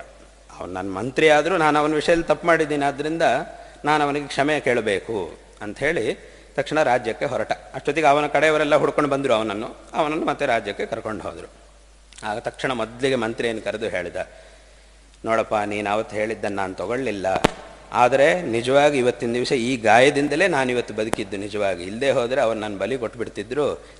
ನಾನು ಏನಾಗಿದ್ದೀನಿ ಅನ್ನೋದು ನಿಮಗೆ ಯಾರಿಗೂ ಗೊತ್ತಾಗ್ತಿರ್ಲಿಲ್ಲ. ಅಂಥ ಒಂದು ಪರಿಸ್ಥಿತಿ ಬಂತು. ಹಾಗಾಗಿ ನಾನು ನಿನ್ನನ್ನು ಕೆಲಸದಿಂದ ತೆಗೆದು ಬೈದು ಕಳಿಸಿದ್ನಲ್ವ, ಅದಕ್ಕೆ ನೀನೇನು ಬೇಜಾರು ಮಾಡ್ಕೊಳ್ಬೇಡ. ಮತ್ತೆ ಹಿಂದಿನಂತೆ ನೀನು ನನ್ನ ಜೊತೆಯಲ್ಲಿ ಕೆಲಸದಲ್ಲಿರು. ನಿನ್ನನ್ನು ಆ ಥರ ಬೈದಿದ್ದಕ್ಕೆ ನನಗೆ ಮನಸ್ಸಿಗೆ ತುಂಬ ದುಃಖ ಆಗ್ತಾ ಇದೆ ಅಂತ ಹೇಳಿದ್ದ. ಆಗ ಆ ಮಂತ್ರಿ ಏನು ಹೇಳಿದ್ದ ಅಂತಂದರೆ, ನೀವೇನು ಬೇಜಾರು ಮಾಡ್ಕೊಳ್ಬೇಡಿ ಸ್ವಾಮಿ, ನನ್ನನ್ನು ಬೈದು ಕಳಿಸಿದ್ದಕ್ಕೆ ನೀವೇನು ಬೇಜಾರು ಮಾಡ್ಕೊಳ್ಬೇಡಿ. ಯಾಕಂದರೆ ನಾನು ಆವತ್ತೇ ಹೇಳಿದ್ದೆ, ಇದು ನನಗೆ ಒಳ್ಳೆಯದಕ್ಕೆ ಆಗ್ತಾ ಇದೆ, ನನ್ನನ್ನು ನೀವು ಬಹಿಷ್ಕಾರ ಹಾಕ್ತಿರುವುದು ನನ್ನ ಒಳ್ಳೆಯದಕ್ಕೆ ಅಂತ ನಾನು ಆವತ್ತೇ ಹೇಳಿದ್ದೆ. ನನಗೆ ಒಳ್ಳೆಯದೇ ಆಗಿದೆ. ಏನು ಒಳ್ಳೆಯದಾಯಿತು ಅಂತಂದರೆ, ಈಗ ನಾನು ಯಾವಾಗಲೂ ನಿಮ್ಮ ಜೊತೆಗೆ ಇರ್ತೀನಿ, ನಾನು ಚೆನ್ನಾಗಿದ್ದೀನಿ. ಈಗ ನೀವು ಬೇಟೆಗೆ ಹೋದಾಗ ನಾನು ನಿಮ್ಮ ಜೊತೆಗೆ ಬರ್ತಾ ಇದ್ದೆ. ಈಗ ಏನಾಗ್ತಿತ್ತು ಅಂತಂದರೆ, ನಾವಿಬ್ಬರೂ ಹೋಗಿ ಸಿಕ್ಕಾಕೊಳ್ತಿದ್ವಿ ಅವ್ರ ಹತ್ರ. ಒಂದು ವೇಳೆ ಸಿಕ್ಕಿದ್ರೆ ನಮ್ಮಿಬ್ಬರನ್ನೂ ಹಿಡಿತಾ ಇದ್ರು. ನಿಮ್ಮ ಕೈಯಲ್ಲಿ ಗಾಯ ನೋಡಿ ನಿಮ್ಮನ್ನು ಬಿಟ್ಬಿಡ್ತಿದ್ರು. ನಾನು ಚೆನ್ನಾಗೇ ಇದ್ದೀನಿ, ಆದ್ದರಿಂದ ನನ್ನನ್ನು ಬಲಿ ಕೊಡ್ತಾ ಇದ್ರು. ಅದು ತಪ್ಪಿತು. ಈಗ ಇದು ಯಾಕೆ ಈ ಥರ ಆಯಿತು ಅಂತಂದರೆ, ನೀವು ನನ್ನನ್ನು ಕೆಲಸದಿಂದ ತೆಗೆದಿದ್ದರಿಂದ ನನಗೆ ಒಳ್ಳೆಯದಾಯಿತು. ನನ್ನನ್ನು ನೀವು ಕೆಲಸದಿಂದ ತೆಗೆದಿದ್ದಕ್ಕೆ ನಾನು ಮನೆಯಲ್ಲಿ ಕೂತಿದ್ದೆ. ಇಲ್ಲದೆ ಹೋದರೆ ನಾನು ಮನೆಯಲ್ಲಿ ಕೂರ್ತಿರ್ಲಿಲ್ಲ, ನಿಮ್ಮ ಜೊತೆಗೆ ನಾನು ಬರ್ತಾ ಇದ್ದೆ ಬೇಟೆಗೆ. ನಾನು ಚೆನ್ನಾಗಿದ್ದೀನಿ, ಆದ್ದರಿಂದ ನನ್ನನ್ನು ಬಲಿ ಕೊಡ್ತಾ ಇದ್ರು. ಹಾಗಾಗಿ ನೀನು ನನ್ನನ್ನು ಬಹಿಷ್ಕಾರ ಮಾಡಿದ್ದು ನನಗೆ ಒಳ್ಳೆಯದೇ ಆಯಿತು. ಹಾಗೆ ಎಲ್ಲ ನಮ್ಮ ಒಳ್ಳೆಯದಕ್ಕೆ ಆಗ್ತಾ ಇದೆ. ಏನು ನಡೆದರೂ ಅದರಲ್ಲಿ ಏನೋ ಒಂದು ಒಳ್ಳೇದು ಇರುತ್ತೆ. ಭಗವಂತ ಏನೋ ಒಂದು ಒಳ್ಳೆಯ ಅಂಶವನ್ನು ಇಟ್ಟಿರ್ತಾನೆ. ಅದನ್ನು ನಾವು ಸರಿಯಾಗಿ ಗಮನಿಸ್ಕೊಂಡ್ರೆ, ಅದನ್ನು ನಾವು ಪಡ್ಕೊಂಡ್ರೆ ಈ ಪ್ರಪಂಚದಲ್ಲಿ ಕೆಟ್ಟದ್ದು ಅನ್ನೋದು ಯಾವುದೂ ಇರುವುದಿಲ್ಲ ಅಂತ ಆವತ್ತಿನ ದಿವಸ ಅವನು ಸಹ ಅವರಿಗೆ ಹೇಳಿದ, ಮಹಾರಾಜನಿಗೆ ಹೇಳಿದ. ಮತ್ತು ಹೀಗೆ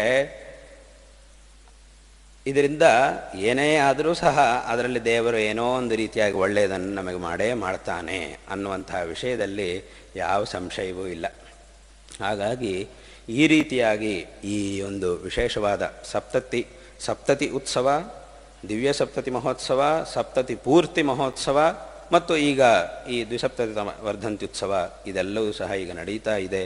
ವಿಶೇಷವಾಗಿ ಈ ಎಲ್ಲ ಸಂದರ್ಭಗಳಲ್ಲೂ ಅನೇಕ ವಿಧವಾದಂತಹ ಕಾರ್ಯಕ್ರಮಗಳನ್ನು, ವಿಶೇಷವಾದ ಧಾರ್ಮಿಕವಾದ ಮತ್ತು ಸಾಮಾಜಿಕವಾದ ಅನೇಕ ವಿಧವಾದ ಕಾರ್ಯಗಳನ್ನು ಈ ಸಂದರ್ಭದಲ್ಲಿ ಇಲ್ಲಿ ಮಾಡಲಾಗಿದೆ. ಅದರಿಂದ ವಿಶೇಷವಾದಂತಹ ಗುರು ಅನುಗ್ರಹಕ್ಕೆ ಎಲ್ಲರೂ ಸಹ ಪಾತ್ರರಾಗಿದ್ದೀರಿ ಅನ್ನುವಂತಹ ವಿಷಯವನ್ನು ಈ ಸಂದರ್ಭದಲ್ಲಿ ಇಲ್ಲಿ ಹೇಳಬಯಸ್ತಾ ಇದ್ದೇವೆ.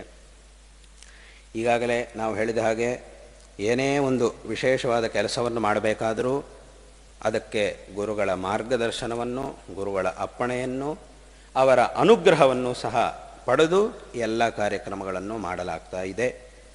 ಮತ್ತು ವಿಶೇಷವಾಗಿ ಶಿಷ್ಯರ ಒಂದು ಸಹಕಾರದಿಂದ ಈ ಅನೇಕ ವಿಧವಾದ ಕಾರ್ಯಗಳನ್ನು ಮಾಡ್ತಾ ಇದ್ದೀವಿ. ಈ ಅನೇಕ ಕಾರ್ಯಕ್ರಮಗಳಲ್ಲಿ ಮಠದಲ್ಲಿ ಹಿಂದಿಂದಲೂ ನಮ್ಮ ಗುರುಗಳ ಕಾಲದಲ್ಲಿ ವಿಶೇಷವಾಗಿ ಅನೇಕ ವಿಧವಾದಂತಹ ಅಭಿವೃದ್ಧಿ ಕಾರ್ಯಗಳಾಗಿವೆ. ಅನೇಕ ವಿಧವಾದಂತಹ ವಿಶೇಷ ಸಂದರ್ಭಗಳು ನಡೆದಿವೆ. ಈಗ ನಮ್ಮ ಮುಂದೆ ಇರತಕ್ಕಂತಹ ಒಂದು ಸಂದರ್ಭ ಏನು ಅಂತಂದರೆ, ನಮ್ಮ ಶಂಕರ ಭಗವತ್ಪಾದಾಚಾರ್ಯರ ದೇವಸ್ಥಾನದ ಸ್ವರ್ಣಗೋಪುರ ಕುಂಭಾಭಿಷೇಕ. ಅದು ಈಗ ನಡೆಯಬೇಕಾಗಿದೆ. 2019ನೇ ಇಸ್ವಿಯಲ್ಲಿ ಇದೇ ವರ್ಧಂತಿ ಉತ್ಸವದ ದಿವಸ ಇದೇ ಒಂದು ಸಭೆಯಲ್ಲಿ ಗುರುಗಳು ತಮ್ಮ ಒಂದು ಸಂಕಲ್ಪವನ್ನು ಆವತ್ತಿನ ದಿವಸ ಹೇಳಿದರು. ಏನು ಅಂತಂದರೆ, ಅಲ್ಲಿ ಅವರ ದೇವಸ್ಥಾನ, ಶಂಕರಾಚಾರ್ಯರ ದೇವಸ್ಥಾನಕ್ಕೆ ಒಂದು ಸ್ವರ್ಣಗೋಪುರವನ್ನು ಮಾಡಿಸಿ, ಹೇಗೆ ಶಾರದಾಮ್ಮನವರ ದೇವಸ್ಥಾನಕ್ಕೆ ಸ್ವರ್ಣಗೋಪುರವನ್ನು ಮಾಡಿಸಿ ಅದಕ್ಕೆ ಕುಂಭಾಭಿಷೇಕ ಮಾಡಲಾಗಿದೆಯೋ ಅದೇ ರೀತಿಯಾಗಿ ಶಂಕರಾಚಾರ್ಯರ ದೇವಸ್ಥಾನಕ್ಕೂ ಒಂದು ಸ್ವರ್ಣಗೋಪುರವನ್ನು ಮಾಡಿಸಿ ಅದಕ್ಕೆ ಕುಂಭಾಭಿಷೇಕವನ್ನು ಮಾಡಬೇಕು ಅಂಥೇಳಿ ತಮ್ಮ ಸಂಕಲ್ಪವನ್ನು ಆವತ್ತಿನ ದಿವಸ ಗುರುಗಳು ಹೇಳಿದರು. ಇದು ನಡೆಯಬೇಕು ಎಂಬುದಾಗಿ ಅಪ್ಪಣೆ ಮಾಡಿದರು. ಗುರುಗಳ ಅಪ್ಪಣೆ ಆಗ್ತಿದ್ದ ಹಾಗೆ ಅನೇಕ ಜನ ಶಿಷ್ಯರೆಲ್ಲರೂ ಸಹ ವಿಶೇಷವಾಗಿ ಅದಕ್ಕೆ ತಮ್ಮ ತಮ್ಮ ಸೇವೆಯನ್ನು ಸಮರ್ಪಣೆ ಮಾಡಿ, ಎಷ್ಟೋ ಜನರು ಈ ಒಂದು ಸ್ವರ್ಣಗೋಪುರಕ್ಕೆ ನಮ್ಮ ಕಡೆಯಿಂದ ಇದೊಂದು ಸೇವೆ, ನಮ್ಮ ಕಡೆಯಿಂದ ಈ ಸೇವೆ, ಹೀಗೆ ಮೊದಲಿಂದಲೂ ಸಹ ಗುರುಗಳು ಏನೇ ಒಂದು ಸಂಕಲ್ಪ ಮಾಡಿದರೂ ಸಹ ಅದನ್ನು ನಡೆಸುವುದಕ್ಕಾಗಿ ಶಿಷ್ಯರೆಲ್ಲರೂ ಸಹ ವಿಶೇಷವಾದಂತಹ ಉತ್ಸಾಹದಿಂದ ಈ ಎಲ್ಲ ಕಾರ್ಯಕ್ರಮಗಳಲ್ಲೂ ಪಾಲ್ಗೊಂಡು ವಿಶೇಷವಾದಂತಹ ಸೇವೆಯನ್ನು ಮಾಡಿ ಗುರು ಅನುಗ್ರಹಕ್ಕೆ ಪಾತ್ರರಾಗ್ತಾ ಇದ್ದರೂ ಆಗ್ತಾ ಇದ್ದೀರಿ. ಅದೇ ರೀತಿಯಾಗಿ ಈ ದೇವಸ್ಥಾನದ ಸ್ವರ್ಣಗೋಪುರ ಕುಂಭಾಭಿಷೇಕವನ್ನು ಸ್ವರ್ಣಗೋಪುರವನ್ನು ನಿರ್ಮಾಣ ಮಾಡಿಸಬೇಕು ಅಂತ ಗುರುಗಳು ಸಂಕಲ್ಪ ಮಾಡಿದ ಮೇಲೆ ವಿಶೇಷವಾಗಿ ಎಲ್ಲ ಶಿಷ್ಯರು ಸಹ ಇದಕ್ಕೆ ಸಹಕಾರವನ್ನು ಮಾಡಿದ್ದಾರೆ. ಅದರಂತೆ ಆ ಒಂದು ಕೆಲಸವು ನಡೆದು ಅಲ್ಲಿ ವಿಶೇಷವಾದಂತಹ ಗೋಪುರದ ನಿರ್ಮಾಣವಾಯಿತು. ಈಗಾಗಲೇ ಅಧಿಕಾರಿಗಳು ಮಾತಾಡ್ತಾ ಹೇಳಿದರು, ಅದು ಒಂದು ಕಾರ್ಯಕ್ರಮವು ನಡೀಬೇಕಾಗಿದೆ, ಅದು ಯಾವಾಗ ನಡೀಬೇಕು, ಹೇಗೆ ನಡೀಬೇಕು ಅನ್ನುವುದನ್ನು ಗುರುಗಳ ಅಪ್ಪಣೆ ಮಾಡಬೇಕು ಎಂಬುದಾಗಿ ಅವರು ಕೇಳಿದರು. ಈಗ ಅವರು ಕೇಳಿದರು, ನಾವು ಅದರ ಬಗ್ಗೆ ಮೊದಲೇ ಮನಸ್ಸಿನಲ್ಲಿ ಯೋಚನೆ ಮಾಡಿ ಅದನ್ನು ಗುರುಗಳ ಸನ್ನಿಧಿಯಲ್ಲಿ ಪ್ರಾರ್ಥನೆ ಮಾಡಿದ್ದೇವೆ. ಇದಕ್ಕೊಂದು ಒಳ್ಳೆಯ ದಿವಸವನ್ನು ಸೂಚಿಸಬೇಕು ಮತ್ತು ಯಾವ ರೀತಿಯಾಗಿ ಮಾಡಬೇಕು ಅನ್ನುವುದನ್ನೂ ಸಹ ಗುರುಗಳ ಬಾಯಿಂದ ಬರಬೇಕು. ಗುರುಗಳು ಹೇಗೆ ಅಪ್ಪಣೆ ಮಾಡ್ತಾರೋ ಅದನ್ನು ನಾವು ನಡೆಸ್ತೇವೆ. ಹಾಗಾಗಿ ಇದಕ್ಕಾಗಿ ಗುರುಗಳ ಅನುಗ್ರಹ ಮಾಡಬೇಕು, ಅಪ್ಪಣೆ ಮಾಡಬೇಕು ಅಂತ ನಾನು ಮೊದಲೇ ಗುರುಗಳ ಸನ್ನಿಧಿಯಲ್ಲಿ ಪ್ರಾರ್ಥನೆ ಮಾಡಿದ್ದೆ. ಅದರಂತೆ ನಮ್ಮ ಗುರುಗಳು ಈ ಸಂವತ್ಸರದ ಅಂದರೆ ಈ ಶುಭಕೃನ್ನಾಮ ಸಂವತ್ಸರದ ವೈಶಾಖ ಶುಕ್ಲ ಪಂಚಮಿ ಶಂಕರ ಜಯಂತಿ ದಿವಸ ಆ ಸ್ವರ್ಣಗೋಪುರದ ಕುಂಭಾಭಿಷೇಕ ಕಾರ್ಯಕ್ರಮವನ್ನು ನಡೆಸಬೇಕು ಎಂಬುದಾಗಿ ಅಪ್ಪಣೆ ಮಾಡಿದರು. ಅದರಂತೆ ಈ ವರ್ಷದ ವೈಶಾಖ ಶುಕ್ಲ ಪಂಚಮಿ ದಿವಸ ಶಂಕರ ಜಯಂತಿ ದಿವಸ ವಿಶೇಷವಾದಂತಹ ಶುಭ ಮುಹೂರ್ತವಿದೆ. ಆವತ್ತಿನ ದಿವಸ ಈ ಕಾರ್ಯಕ್ರಮವನ್ನು ನಡೆಸಬೇಕು. ಅಂದರೆ ಮೇ 6ನೇ ತಾರೀಕು ಈ ಪಂಚಮಿ ದಿವಸ ಬರುತ್ತೆ. ಆವತ್ತಿನ ದಿವಸ ಕುಂಭಾಭಿಷೇಕವನ್ನು ನಡೆಸಬೇಕು ಎಂಬುದಾಗಿ ಅಪ್ಪಣೆ ಮಾಡಿದರು. ಅದರಂತೆ ಆ ಕುಂಭಾಭಿಷೇಕ ಕಾರ್ಯಕ್ರಮವು ನಡೆಯಲಿದೆ. ಮತ್ತು ಈ ಒಂದು ಸಂದರ್ಭದಲ್ಲಿ ಅನೇಕ ವಿಧವಾದಂತಹ ಹೇಗೆ ಸಂಪ್ರದಾಯಾನುಸಾರವಾಗಿ ಏನೇ ಒಂದು ಕಾರ್ಯಕ್ರಮ ನಡೆದರೂ ವಿಶೇಷವಾದಂತಹ ಭಗವದ್ ಪ್ರೀತಿಕರವಾದ ಅನುಷ್ಠಾನಗಳನ್ನು ಸಹ ಮಾಡ್ತಾ ತತ್ಪುರಸ್ಸರವಾಗಿ ವಿಶೇಷವಾದ ಕಾರ್ಯಕ್ರಮಗಳನ್ನು ಮಾಡುವುದು ಅನ್ನುವ ಸಂಪ್ರದಾಯ ಹಿಂದಿನಿಂದ ಬಂದಿದೆ. ಅದರಂತೆ ಈ ಒಂದು ಸಂದರ್ಭದಲ್ಲಿ ವಿಶೇಷವಾಗಿ ಅತಿರುದ್ರ ಮಹಾಯಾಗದ ಅನುಷ್ಠಾನವೂ ಸಹ ನಡೆಸಬೇಕು ಅಂತ ಸಂಕಲ್ಪ ಮಾಡಿದ್ದೇವೆ. ಆ ಅತಿರುದ್ರ ಮಹಾಯಾಗವು ಈ ಬಹುಳ ಪಕ್ಷದ ಅಂದರೆ ಚೈತ್ರ ಬಹುಳ ದಶಮಿ ದಿವಸ ಅತಿರುದ್ರ ಮಹಾಯಾಗವು ಪ್ರಾರಂಭವಾಗಿ ಆ ಕುಂಭಾಭಿಷೇಕದ ದಿವಸ ಅದರ ಪೂರ್ಣಾಹುತಿ ನಡೆಯಲಿದೆ. ಆವತ್ತಿನ ದಿವಸ ಅದರ ಹಿಂದಿನ ದಿವಸ ಅಂದರೆ ಈಗ ಚೈತ್ರ ಕೃಷ್ಣ ದಶಮಿ ಅಂತಂದರೆ ಈ ತಿಂಗಳಿನ 25ನೇ ತಾರೀಕು. ಆವತ್ತಿನ ದಿವಸ ಅತಿರುದ್ರ ಮಹಾಯಾಗವು ಪ್ರಾರಂಭವಾಗಿ ಆ 6ನೇ ತಾರೀಕು ಕುಂಭಾಭಿಷೇಕದ ದಿವಸ ಅದರ ಪೂರ್ಣಾಹುತಿ ಆಗಲಿದೆ. ಅದಕ್ಕಿಂತ ಮೊದಲು ಅಂದರೆ 24ನೇ ತಾರೀಕು ಇಲ್ಲಿ ಲಕ್ಷಮೋದಕ ಹೋಮವು ಸಹ ನಡೆಯಲಿದೆ. ಲಕ್ಷಮೋದಕ ಹೋಮದಿಂದ ಆ ಕಾರ್ಯಕ್ರಮವು ಆರಂಭವಾಗಿ ನಂತರ ಅತಿರುದ್ರ ಮಹಾಯಾಗದ ಅನುಷ್ಠಾನವು ನಡೆಯುತ್ತೆ. ಮತ್ತು ಈ ಒಂದು ಸಂದರ್ಭದಲ್ಲಿ ಜಗದ್ಗುರು ಶ್ರೀಮದ್ ಆದಿಶಂಕರ ಭಗವತ್ಪಾದಾಚಾರ್ಯರು ಅವರ ಬಗ್ಗೆ ನಾವು ಹೇಳುವಾಗ ಶ್ರುತಿಸ್ಮೃತಿ ಪುರಾಣಾನಾಂ ಆಲಯಂ ಅಂತ ಹೇಳ್ತೀವಿ. ಅಂದರೆ ಎಲ್ಲ ವೇದಗಳನ್ನು, ಸ್ಮೃತಿಗಳನ್ನು, ಪುರಾಣ ಇತಿಹಾಸಾದಿಗಳನ್ನು ಎಲ್ಲವುದನ್ನೂ ತಿಳಿದವರು ಅಂತ ಅರ್ಥ. ಅವರಿಗೆ ಗೊತ್ತಿಲ್ಲದೆ ಇರುವಂತಹ ವಿಷಯವೇ ಯಾವುದೂ ಇಲ್ಲ, ಎಲ್ಲವುದನ್ನೂ ತಿಳಿದಿರತಕ್ಕಂಥವರು ಸರ್ವಜ್ಞರು ಅಂತ ಆ ಮಾತಿನ ಅರ್ಥ. ಹಾಗಾಗಿ ಈ ಒಂದು ಶ್ಲೋಕವನ್ನು ನಾವು ಹೇಳುವುದು. ಅವರ ಒಂದು ಗ್ರಂಥಗಳನ್ನು, ಅವರ ಭಾಷ್ಯಗಳನ್ನು, ಗ್ರಂಥಗಳನ್ನು ನಾವು ಪಠಣ ಮಾಡುವಾಗ ಅದರಲ್ಲಿ ಅವರು ಎಲ್ಲೆಲ್ಲೋ ಇರತಕ್ಕಂತಹ ಅನೇಕ ವಚನಗಳನ್ನು ಉದಾಹರಿಸ್ತಾರೆ. ಅವರ ಕಾಲದಲ್ಲಿ ಈಗಿದ್ದ ಹಾಗೆಲ್ಲ ಪುಸ್ತಕಗಳು ಅದೆಲ್ಲ ಇರ್ತಿರ್ಲಿಲ್ಲ, ಇಷ್ಟೆಲ್ಲ ಪುಸ್ತಕಗಳೆಲ್ಲ ಇರ್ತಿರ್ಲಿಲ್ಲ, ಅದು ಯಾವುದೂ ಇರ್ತಿರ್ಲಿಲ್ಲ ಅವರ ಕಾಲದಲ್ಲಿ. ಅವರು ಎಲ್ಲ ಪ್ರತಿಯೊಂದು ಪುರಾಣದಲ್ಲಿರತಕ್ಕಂತಹ ಪ್ರತಿಯೊಂದು ಶ್ಲೋಕ ಪ್ರತಿಯೊಂದನ್ನು ತಿಳಿದಿರತಕ್ಕಂಥವರು ಅವರು. ಅವರ ಗ್ರಂಥಗಳನ್ನು ನಾವು ಚೆನ್ನಾಗಿ ಅಧ್ಯಯನ ಮಾಡಿದಾಗ ನಮಗೆ ಆ ವಿಷಯ ಗೊತ್ತಾಗುತ್ತೆ. ಕೆಲವೊಂದು ಸಲ ಋಗ್ವೇದದ ಸಂಹಿತೆಯಲ್ಲಿ ಎಲ್ಲೋ ಇರತಕ್ಕಂತಹ ಒಂದು ರುಕ್ಕನ್ನು ಉದಾಹರಿಸ್ತಾರೆ, ಆ ಸಂದರ್ಭಕ್ಕೆ ತಕ್ಕಂತೆ ಆ ಒಂದು ರುಕ್ಕನ್ನು ಉದಾಹರಿಸ್ತಾರೆ. ಇನ್ನೊಂದು ಕಡೆ ಯಜುರ್ವೇದದ ಸಂಹಿತೆಯಲ್ಲಿ ಇರುವಂತಹ ವಾಕ್ಯಗಳನ್ನು ಉದಾಹರಿಸ್ತಾರೆ. ಇನ್ನೂ ಕೆಲವು ಕಡೆ ಮೈತ್ರಾಯಣಿ ಸಂಹಿತೆಯಲ್ಲಿ ಇರತಕ್ಕಂತಹ ಮಾತುಗಳನ್ನು ಉದಾಹರಿಸ್ತಾರೆ. ಕೆಲವು ಕಡೆ ಬೇರೆ ಬೇರೆ ಉಪನಿಷತ್ತುಗಳಲ್ಲಿರತಕ್ಕಂತಹ ಅನೇಕ ವಿಧವಾದಂತಹ ವಾಕ್ಯಗಳನ್ನು ಉದಾಹರಿಸ್ತಾರೆ. ಕೆಲವು ಕಡೆ ಮಹಾಭಾರತದ ಶಾಂತಿ ಪರ್ವ ಮೊದಲಾದಂತಹ ಪರ್ವಗಳಲ್ಲಿರ್ತಕ್ಕಂತಹ ಶ್ಲೋಕಗಳನ್ನು ಉದಾಹರಿಸ್ತಾರೆ. ವಾಯುಪುರಾಣ, ವಿಷ್ಣು ಪುರಾಣ, ಹೀಗೆ ಬೇರೆ ಬೇರೆ ವಿಧವಾದಂತಹ ಪುರಾಣಗಳಲ್ಲಿರ್ತಕ್ಕಂತಹ ವಚನಗಳನ್ನು, ಆ ಪುರಾಣಗಳನ್ನೆಲ್ಲ ಒಂದೊಂದನ್ನು ಓದಲಿಕ್ಕೆ ಎಷ್ಟೋ ವರ್ಷಗಳು ಬೇಕು. ಅಂತಹ ಪುರಾಣಗಳಲ್ಲಿರ್ತಕ್ಕಂತಹ ಅಲ್ಲಲ್ಲಿ ಎಲ್ಲೋ ಇರತಕ್ಕಂತಹ ವಚನಗಳನ್ನು, ಅಂದರೆ ಯಾವ ಅಭಿಪ್ರಾಯವನ್ನು ಮನಸ್ಸಿನಲ್ಲಿಟ್ಟುಕೊಂಡು ವೇದವ್ಯಾಸ ಮಹರ್ಷಿಗಳು ಬ್ರಹ್ಮಸೂತ್ರಗಳ ರಚನೆ ಮಾಡಿದ್ದಾರೋ ಆ ಒಂದು ಅಭಿಪ್ರಾಯವನ್ನು ತಿಳಿದಿರತಕ್ಕಂತಹ, ಸರಿಯಾಗಿ ಅದು ಯಥಾವತ್ತಾಗಿ ತಿಳಿದಿರತಕ್ಕಂತಹ ವ್ಯಕ್ತಿ ಜಗದ್ಗುರು ಶಂಕರ ಭಗವತ್ಪಾದಾಚಾರ್ಯರು. ಹಾಗಾಗಿ ಶಂಕರ ವಿಜಯದಲ್ಲೇ ಒಂದು ಶ್ಲೋಕ ಇದೆ. ವೇದವ್ಯಾಸರು ಹೇಳ್ತಾರೆ ಏನು ಅಂತಂದರೆ, ವ್ಯಾಖ್ಯಾಯ ಸಂಖ್ಯೈಃ ಕವಿಭಿಃ ಪುರೈತತ್ ವ್ಯಾಖ್ಯಾಸ್ಯತೆ ಕೈಶ್ಚಿದಿತಃ ಪರಂಚ ಭವಾನಿವಾಸ್ಮದ್ಹೃದಯಂ ಕಿಮೇತೆ ಸರ್ವಜ್ಞ ವಿಜ್ಞಾತುಮಲನ್ನಿಗೂಢಂ ಅಂತ. ಅಂದರೆ ಇದರ ಅರ್ಥ ಏನು ಅಂತಂದರೆ, ನಮ್ಮ ಸೂತ್ರಗಳಿಗೆ ಹಿಂದೆ ಎಷ್ಟೋ ಜನ ವ್ಯಾಖ್ಯಾನ ಮಾಡಿದ್ದಾರೆ, ಮುಂದೇನೂ ಎಷ್ಟೋ ಜನ ವ್ಯಾಖ್ಯಾನ ಮಾಡ್ತಾರೆ. ವ್ಯಾಖ್ಯಾಯಿ ಅಸಂಖ್ಯೈ ಕವಿಭಿಃ ಪುರೈತತ್ ವ್ಯಾಖ್ಯಾಸ್ಯತೆ ಕೈಶ್ಚಿದ್ ಇತಃ ಪರಂಚ. ಆದರೆ ಭವಾನಿವಾಸ್ಮದ್ಹೃದಯಂ ಕಿಮೇತೆ ಸರ್ವಜ್ಞ ವಿಜ್ಞಾತುಂ ಅಲನ್ನಿಗೂಢಂ.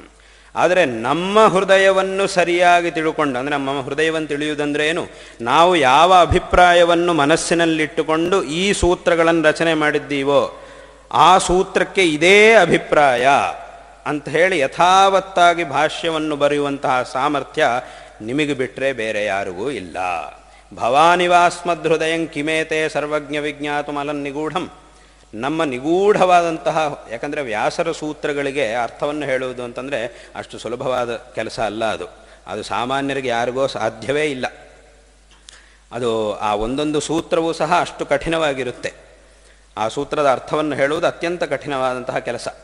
ಹಾಗಾಗಿ ಅಂತಹ ಒಂದು ಕೆಲಸವನ್ನು ಸರ್ವಜ್ಞರಾದಂತಹ ನೀವು ಮಾತ್ರವೇ ಮಾಡುವುದಕ್ಕೆ ಸಾಧ್ಯವಾಗುತ್ತೆ. ಅದಕ್ಕೆ ಆ ಸರ್ವಜ್ಞ ಅನ್ನೋ ಪದ ಹಾಕಿದ್ದಾರೆ.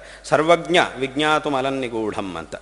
ಸರ್ವಜ್ಞರಾಗಿರ್ತಕ್ಕಂತಹ ನಿಮ್ಮಿಂದ ಮಾತ್ರವೇ ಈ ಒಂದು ಕೆಲಸವು ನಡೆಯುತ್ತೆ, ಬೇರೆ ಯಾರಿಂದಲೂ ಸಂಪೂರ್ಣವಾಗಿ ನಮ್ಮ ಅಭಿಪ್ರಾಯವನ್ನು ತಿಳ್ಕೊಂಡು ಬರೆಯುವುದಕ್ಕೆ ಸಾಧ್ಯವಿಲ್ಲ ಅಂತ ಆ ಒಂದು ಸಂದರ್ಭದಲ್ಲಿ ವೇದವ್ಯಾಸ ಮಹರ್ಷಿಗಳು ಹೇಳುತ್ತಾರೆ.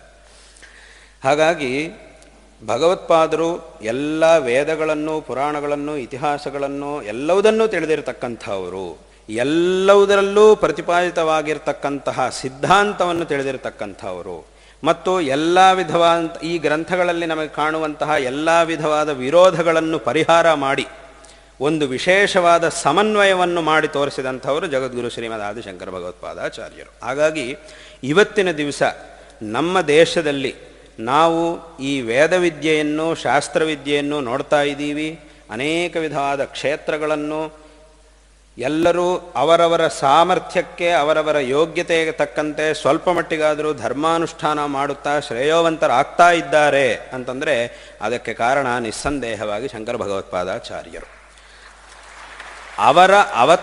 ಅವರು ಅವತಾರ ಮಾಡಿ ಮೊದಲು ಈ ಧರ್ಮ ಸ್ಥಾಪನೆ ಮಾಡಿ ಈ ಎಲ್ಲ ಪರಸ್ಪರ ವಿರುದ್ಧವಾಗಿ ನಮಗೆ ಕಾಣುವಂತಹ ಎಲ್ಲ ವಿಷಯಗಳಿಗೂ ಒಂದು ವಿಶೇಷವಾದ ಸಮನ್ವಯವನ್ನು ಮಾಡಿ ಅದ್ವೈತ ಸಿದ್ಧಾಂತವನ್ನು ಸ್ಥಾಪನೆ ಮಾಡಿ ಅದಕ್ಕೆ ಉಪಕಾರಕವಾಗಿ, ಅದಕ್ಕೆ ಅಂಗವಾಗಿ ಈ ಭಕ್ತಿ ಮಾರ್ಗವನ್ನು ಮತ್ತು ಕರ್ಮ ಮಾರ್ಗವನ್ನು ಅವರು ವಿಶೇಷವಾಗಿ ವ್ಯವಸ್ಥಾಪನೆ ಮಾಡಿ ಈ ಧರ್ಮೋದ್ಧಾರ ಮಾಡಿದ ನಂತರ ಅನೇಕರು ನಮ್ಮ ದೇಶದಲ್ಲಿ ಬಂದು ಅವರು ತೋರಿಸಿದಂತಹ ಆ ಮಾರ್ಗವನ್ನೇ ವಿಶೇಷವಾಗಿ ಪ್ರಚಾರ ಮಾಡಿದ್ದಾರೆ. ಒಂದು ವೇಳೆ ಶಂಕರಾಚಾರ್ಯರು ಅವತಾರ ಮಾಡಿ ಆ ಕಾರ್ಯವನ್ನು ಮಾಡಿರಲಿಲ್ಲ ಅಂತಂದರೆ ಅವರ ನಂತರ ಬಂದವರಿಗೂ ಸಹ ಏನೂ ಮಾಡುವುದಕ್ಕೆ ಸಾಧ್ಯವಾಗ್ತಾ ಇಲ್ಲ. ಹೇಗೆ ಅಂತಂದರೆ, ನಾವೊಂದು ರಸ್ತೆಯಲ್ಲಿ ಹೋಗಬೇಕು ಅಂತಂದರೆ ಮೊದಲು ಆ ರಸ್ತೆಯನ್ನು ಸರಿ ಮಾಡಿಸೋನೊಬ್ಬ ಬೇಕು. ಆ ರಸ್ತೆಯನ್ನು ಸರಿ ಮಾಡಿ ಅದನ್ನು ಚೆನ್ನಾಗಿ ನಾವು ಓಡಾಡುವಂತೆ ಮಾಡುವವನೊಬ್ಬ ಬೇಕು. ಅವನು ಮಾಡದೆ ಎಷ್ಟು ಜನ ನಾವು ಆ ರಸ್ತೆಯಲ್ಲಿ ಹೋಗಬೇಕು ಅಂತ ಎಷ್ಟು ಸಲ ನಾವು ಅಂದ್ಕೊಂಡ್ರೂ ಅದರಲ್ಲಿ ಹೋಗ್ಲಿಕ್ಕಾಗುವುದಿಲ್ಲ.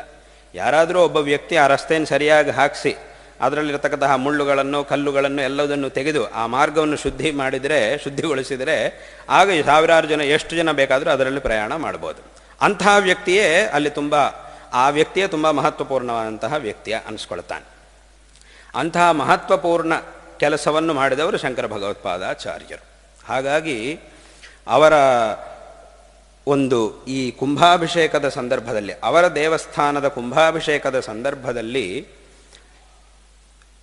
ಯಾರಿಂದ ಇವತ್ತಿನ ದಿವಸ ನಾವು ವೇದವಿದ್ಯೆಯನ್ನು ನೋಡ್ತಾ ಇದ್ದೀವೋ ಅಂತಹ ವೇದವಿದ್ಯೆಯಿಂದ ಆ ವೇದವಿದ್ಯೆಗೆ ಸಂಬಂಧಪಟ್ಟಂತಹ ಸಂಹಿತಾಯಾಗಗಳನ್ನು ನಡೆಸಬೇಕು ಅನ್ನುವಂತಹ ಒಂದು ಸಂಕಲ್ಪವನ್ನು ಸಹ ಮಾಡಿ ವಿಶೇಷವಾಗಿ ಈ ಕುಂಭಾಭಿಷೇಕದ ಸಂದರ್ಭದಲ್ಲಿ ಋಕ್ ಸಂಹಿತಾಯಾಗ ಮತ್ತು ಯಜುಸ್ ಸಂಹಿತಾಯಾಗ ಮತ್ತು ಸಾಮ ಸಂಹಿತಾಯಾಗ ಈ 3 ಯಾಗಗಳನ್ನು ಸಹ ನಡೆಸಬೇಕು ಎಂಬುದಾಗಿ ಸಂಕಲ್ಪ ಮಾಡಿದ್ದೇವೆ. ಅಂದರೆ ಈಗ 25ನೇ ತಾರೀಕು ಅತಿರುದ್ರ ಮಹಾಯಾಗ ಪ್ರಾರಂಭವಾಗುತ್ತೆ. ಅದು ದಶಮಿ ದಿವಸ. ನಂತರ ದ್ವಾದಶಿ ದಿವಸ ಅಂದರೆ 27ನೇ ತಾರೀಕು ಈ ಸಂಹಿತಾಯಾಗಗಳು 3 ಸಹ ಆರಂಭವಾಗುತ್ತೆ. ತದನಂತರ 28ನೇ ತಾರೀಕು ಅಂದರೆ ಚೈತ್ರ ಕೃಷ್ಣ ತ್ರಯೋದಶಿ ದಿವಸ ಇಲ್ಲಿ ಶೃಂಗೇರಿಯಲ್ಲಿ, ಇದರ ಬಗ್ಗೆ ಜಾಸ್ತಿ ಜನರಿಗೆ ಗೊತ್ತಿಲ್ಲ, ಅಲ್ಲೊಂದು ಶೃಂಗೇರಿಯಲ್ಲಿ ಒಂದು ಹಳೆಯ ಅತ್ಯಂತ ಪ್ರಾಚೀನವಾದಂತಹ ಒಂದು ದೇವಸ್ಥಾನವಿದೆ. ಅದು ಎಷ್ಟು ಪ್ರಾಚೀನ ಅಂದರೆ ವಿದ್ಯಾಶಂಕರ ದೇವಸ್ಥಾನಕ್ಕೂ ಸಹ, ದೇವಸ್ಥಾನಕ್ಕಿಂತಲೂ ಸಹ ಪ್ರಾಚೀನವಾದಂತಹ ಒಂದು ದೇವಸ್ಥಾನ. ಇಲ್ಲಿ ಶೃಂಗೇರಿಯಲ್ಲಿ ವಿದ್ಯಾರಣ್ಯಪುರಕ್ಕೆ ಹೋಗುವಂತಹ ಮಾರ್ಗದಲ್ಲಿ ಸಿಂಹಗಿರಿ ಅಂತ ಒಂದು ಪ್ರದೇಶ ಇದೆ. ಅದಕ್ಕೆ ವ್ಯವಹಾರದಲ್ಲಿ ಹಳೆಯ ಶೃಂಗೇರಿ ಅಂತವಂತಹ ಒಂದು ಹೆಸರು ಬಂದುಬಿಟ್ಟಿದೆ ವ್ಯವಹಾರದಲ್ಲಿ. ಅದಕ್ಕೆ ಸಿಂಹಗಿರಿ ಅಂತ ಆ ಒಂದು ಬೆಟ್ಟಕ್ಕೆ ಹೆಸರು. ಅಲ್ಲಿ ವಿದ್ಯಾಶಂಕರು ಅಂದರೆ ವಿದ್ಯಾತೀರ್ಥರ ಕಾಲದಲ್ಲಿ, ಅವರ ಕಾಲದಲ್ಲಿ ಅಲ್ಲೊಂದು ಶಿವಲಿಂಗವನ್ನು ಪ್ರತಿಷ್ಠಾಪನೆ ಮಾಡಲಾಗಿತ್ತು. ಅದು ಒಂದು, ಆ ಶಿವಲಿಂಗವು ಎಷ್ಟು ವಿಶೇಷವಾಗಿದೆ ಅಂತಂದರೆ, ಒಂದು 6 ಅಡಿ ಎತ್ತರ ಇರುವಂತಹ ಶಿವಲಿಂಗ. ಅದರಲ್ಲೂ ಸಹ ಮೇಲ್ಭಾಗದಲ್ಲಿ ಶಿವಲಿಂಗ ಇದೆ. ಅದರ ಕೆಳಭಾಗದಲ್ಲಿ ಪೂರ್ವ ದಿಕ್ಕಿನಲ್ಲಿ ವಿದ್ಯಾಶಂಕರರ ಅಂದರೆ ವಿದ್ಯಾತೀರ್ಥರು, ಈ ಪೀಠದ 10ನೇ ಅಧಿಪತಿಗಳು, ಅವರು 104 ವರ್ಷಗಳ ಕಾಲ ಈ ಪೀಠದ ಅಧಿಪತಿಗಳಾಗಿದ್ದರು. ವಿಶೇಷವಾದಂತಹ ತಪಸ್ಸನ್ನು ಯೋಗಶಾಸ್ತ್ರದಲ್ಲಿ, ಯೋಗ ಅನುಷ್ಠಾನದಲ್ಲಿ ನಿಷ್ಣಾತರಾಗಿದ್ದಂತಹ ವ್ಯಕ್ತಿಯವರು. ಯೋಗ ಸಿದ್ಧಿಯನ್ನು ಪಡೆದಿರತಕ್ಕಂತಹ ಮಹಾಯೋಗಿಗಳು ಶ್ರೀ ವಿದ್ಯಾಶಂಕರರು, ವಿದ್ಯಾತೀರ್ಥರು. ಅವರ ಒಂದು ಮೂರ್ತಿ ಆ ಒಂದು ಶಿವಲಿಂಗದ ಕೆಳಭಾಗದಲ್ಲಿ, ಅದೆಷ್ಟು ಒಂದೇ ಕಲ್ಲು, ಅಲ್ಲಿ ಬೇರೆ ಇನ್ನೊಂದು ಕಲ್ಲಿಲ್ಲ, ಒಂದೇ ಕಲ್ಲು. ಅದರ ಕೆಳಭಾಗದಲ್ಲಿ ಅವರ ಒಂದು ಸುಂದರವಾದಂತಹ ಮೂರ್ತಿ ಇದೆ. ಅವರ ಎದುರಿಗೆ ಅವರ ಧ್ಯಾನದಲ್ಲಿ ಕೂತ್ಕೊಂಡಿರತಕ್ಕಂತಹ, ಸಮಾಧಿಸ್ಥರಾಗಿರತಕ್ಕಂತಹ ಒಂದು ಸುಂದರವಾದ ಮೂರ್ತಿ ಇದೆ. ಅವರ 2 ಭಾಗಗಳಲ್ಲೂ, 2 ಉಭಯ ಪಾರ್ಶ್ವಗಳಲ್ಲೂ ಸಹ ಅವರ ಶಿಷ್ಯರಾಗಿರ್ತಕ್ಕಂತಹ ಶ್ರೀ ಶ್ರೀ ಭಾರತೀ ತೀರ್ಥ ಮಹಾಸ್ವಾಮಿಗಳು ಮತ್ತು ಜಗದ್ಗುರು ಶ್ರೀ ವಿದ್ಯಾರಣ್ಯ ಮಹಾಸ್ವಾಮಿಗಳವರು, ಅಂದರೆ ಈ ಪೀಠದ 11 ಮತ್ತು 12ನೇ ಅಧಿಪತಿಗಳು. 11ನೇ ಅಧಿಪತಿಗಳು ಜಗದ್ಗುರು ಶ್ರೀ ಭಾರತೀ ತೀರ್ಥ ಮಹಾಸ್ವಾಮಿಗಳವರು, 12ನೇ ಅಧಿಪತಿಗಳು ಜಗದ್ಗುರು ಶ್ರೀ ವಿದ್ಯಾರಣ್ಯ ಮಹಾಸ್ವಾಮಿಗಳವರು. ಅವರಿಬ್ಬರೂ ಸಹ ಆ ಒಂದು ವಿಗ್ರಹದ ಪಕ್ಕದಲ್ಲಿ, ಅವರ ಉಭಯ ಪಾರ್ಶ್ವಗಳಲ್ಲಿ ಅವರಿಬ್ಬರೂ ಸಹ ವಿಶೇಷವಾಗಿ ಗುರುಗಳಿಗೆ ನಮಸ್ಕಾರವನ್ನು ಮಾಡಿ ನಿಂತಿರತಕ್ಕಂತಹ ಒಂದು ಮೂರ್ತಿ ಅದರಲ್ಲಿದೆ. ಅದರಲ್ಲಿ ವಿದ್ಯಾಶಂಕರರ ಮೇಲ್ಭಾಗದಲ್ಲಿ ನರಸಿಂಹಸ್ವಾಮಿಯ ಮೂರ್ತಿ ಇದೆ. ಮತ್ತು 3 ದಿಕ್ಕುಗಳಲ್ಲಿ, ಉಳಿದ 3 ದಿಕ್ಕುಗಳಲ್ಲಿ, ಪೂರ್ವ ದಿಕ್ಕಿನಲ್ಲಿ ಅವರ ಮೂರ್ತಿ ಇದೆ, ದಕ್ಷಿಣ ದಿಕ್ಕಿನಲ್ಲಿ ಬ್ರಹ್ಮನ ಮೂರ್ತಿ ಇದೆ. ತ್ರಿಮೂರ್ತಿಗಳ ಮೂರ್ತಿಗಳು ಆ 3 ದಿಕ್ಕುಗಳಲ್ಲೂ ಇವೆ. ಪಶ್ಚಿಮದಲ್ಲಿ ವಿಷ್ಣುವಿನ ಮೂರ್ತಿ ಇದೆ, ಉತ್ತರದಲ್ಲಿ ಈಶ್ವರನ ಮೂರ್ತಿ ಇದೆ. ಅದು ಪಂಚಮುಖನಾಗಿರ್ತಕ್ಕಂತಹ ಈಶ್ವರನ ಮೂರ್ತಿ ಇದೆ. ಅತ್ಯಂತ ಸುಂದರವಾದಂತಹ ಒಂದು ಮೂರ್ತಿ ಅದು. ಇದೆಲ್ಲವುದರ ಮೇಲ್ಭಾಗದಲ್ಲಿ ಶಿವಲಿಂಗ ಇದೆ. ಹಾಗೆ ಅದೆಲ್ಲವೂ ಸೇರಿ ಒಂದು 6 ಅಡಿ ಎತ್ತರ ಇರತಕ್ಕಂತಹ ಒಂದು ಭವ್ಯವಾದಂತಹ ಶಿವಲಿಂಗ. ಅದು ವಿದ್ಯಾಶಂಕರ ದೇವಸ್ಥಾನಕ್ಕಿಂತಲೂ ಅತ್ಯಂತ ಪ್ರಾಚೀನವಾದಂತಹ ಒಂದು ದೇವಸ್ಥಾನ. ಅದರ ಒಂದು ಇತಿಹಾಸದಲ್ಲಿ ಶ್ರೀ ವಿದ್ಯಾತೀರ್ಥ ಮಹಾಸ್ವಾಮಿಗಳವರು ಅವರು ವಿಶೇಷವಾಗಿ 12 ವರ್ಷಗಳ ಕಾಲ ಯೋಗ ಸಾಧನೆ ಮಾಡಬೇಕು ಅನ್ನುವಂತಹ ಉದ್ದೇಶದಿಂದ ಇಲ್ಲಿ ಒಂದು ಭೂಗೃಹವನ್ನು ನಿರ್ಮಾಣ ಮಾಡಿಸಿ ಅದರೊಳಗೆ ಅವರು ಪ್ರವೇಶ ಮಾಡಿ ಅದರೊಳಗೆ ಕೂತುಕೊಂಡು ಯೋಗ ಅನುಷ್ಠಾನವನ್ನು ಮಾಡ್ತಾ ಇದ್ದರು. ಅವರು ಅಪ್ಪಣೆ ಮಾಡಿದರು, 12 ವರ್ಷಗಳ ಕಾಲ ನಾವು ಇದರೊಳಗಿದ್ದು ನಾವು ಯೋಗಾನುಷ್ಠಾನವನ್ನು ಮಾಡಬೇಕು ಅಂತಿದ್ದೀವಿ. ಈ 12 ವರ್ಷಗಳ ಕಾಲ ಯಾರೂ ಸಹ ಈ ದ್ವಾರವನ್ನು ತೆಗಿಬಾರದು ಅಂತ ಅಪ್ಪಣೆ ಮಾಡಿದರು. ಅದರಂತೆ ಅವರು ಅದರೊಳಗೆ ಪ್ರವೇಶ ಮಾಡಿದರು. ಈ 12 ವರ್ಷಗಳಾದ ನಂತರ ಹೇಗೆ ಸಿಂಹಗಿರಿಯಲ್ಲಿ ಒಂದು ವಿಶೇಷವಾದಂತಹ ಶಿವಲಿಂಗವಿದೆಯೋ ಅದೇ ರೀತಿಯಾದಂತಹ ಮೂರ್ತಿಯು ಇಲ್ಲಿ ಉದ್ಭವವಾಗುತ್ತೆ. ನಾವು ಯಾವ ಜಾಗದಲ್ಲಿ ತಪಸ್ಸು ಮಾಡ್ತಾ ಇದ್ದೀವೋ ಅದೇ ಜಾಗದಲ್ಲಿ ಆ ಮೂರ್ತಿಯು ಉದ್ಭವ ಆಗುತ್ತೆ. ಅಲ್ಲಿವರೆಗೆ ಯಾರೂ ಸಹ ಅದನ್ನು ತೆಗಿಬಾರದು ಎಂಬುದಾಗಿ ಅಪ್ಪಣೆ ಮಾಡಿ ನಂತರ ಅದರೊಳಗೆ ಪ್ರವೇಶ ಮಾಡಿದರು.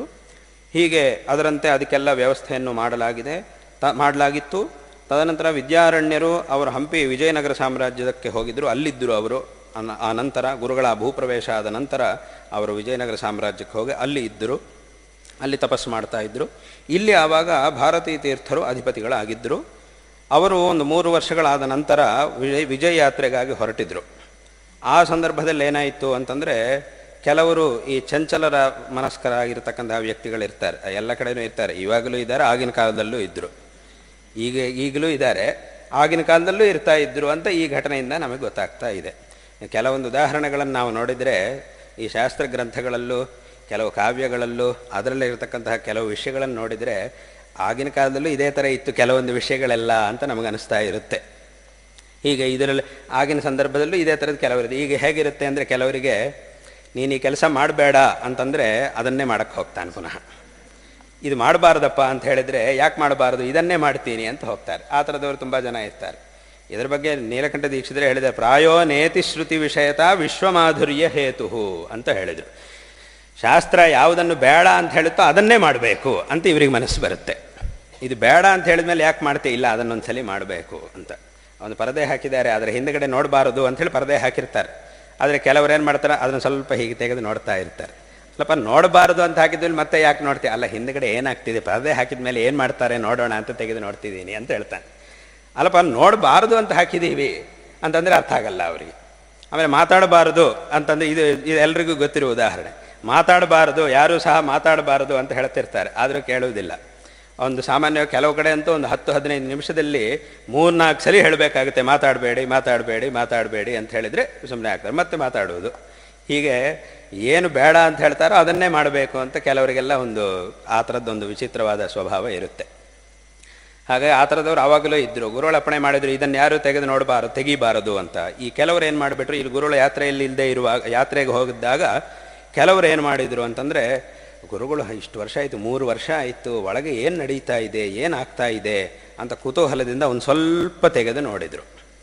ಇವರು ಈ ರೀತಿಯಾಗಿ ಮಾಡ್ತಾ ಇದ್ದಾರೆ ಅಂತ ಗುರುಗಳಿಗೆ ಗೊತ್ತಾದ ತಕ್ಷಣ, ವಿದ್ಯಾತೀರ್ಥರಿಗೆ ಗೊತ್ತಾದ ತಕ್ಷಣ ಅವರು ಒಳಗೆ ಅದೃಶ್ಯರಾಗಿಬಿಟ್ಟಿದ್ರು.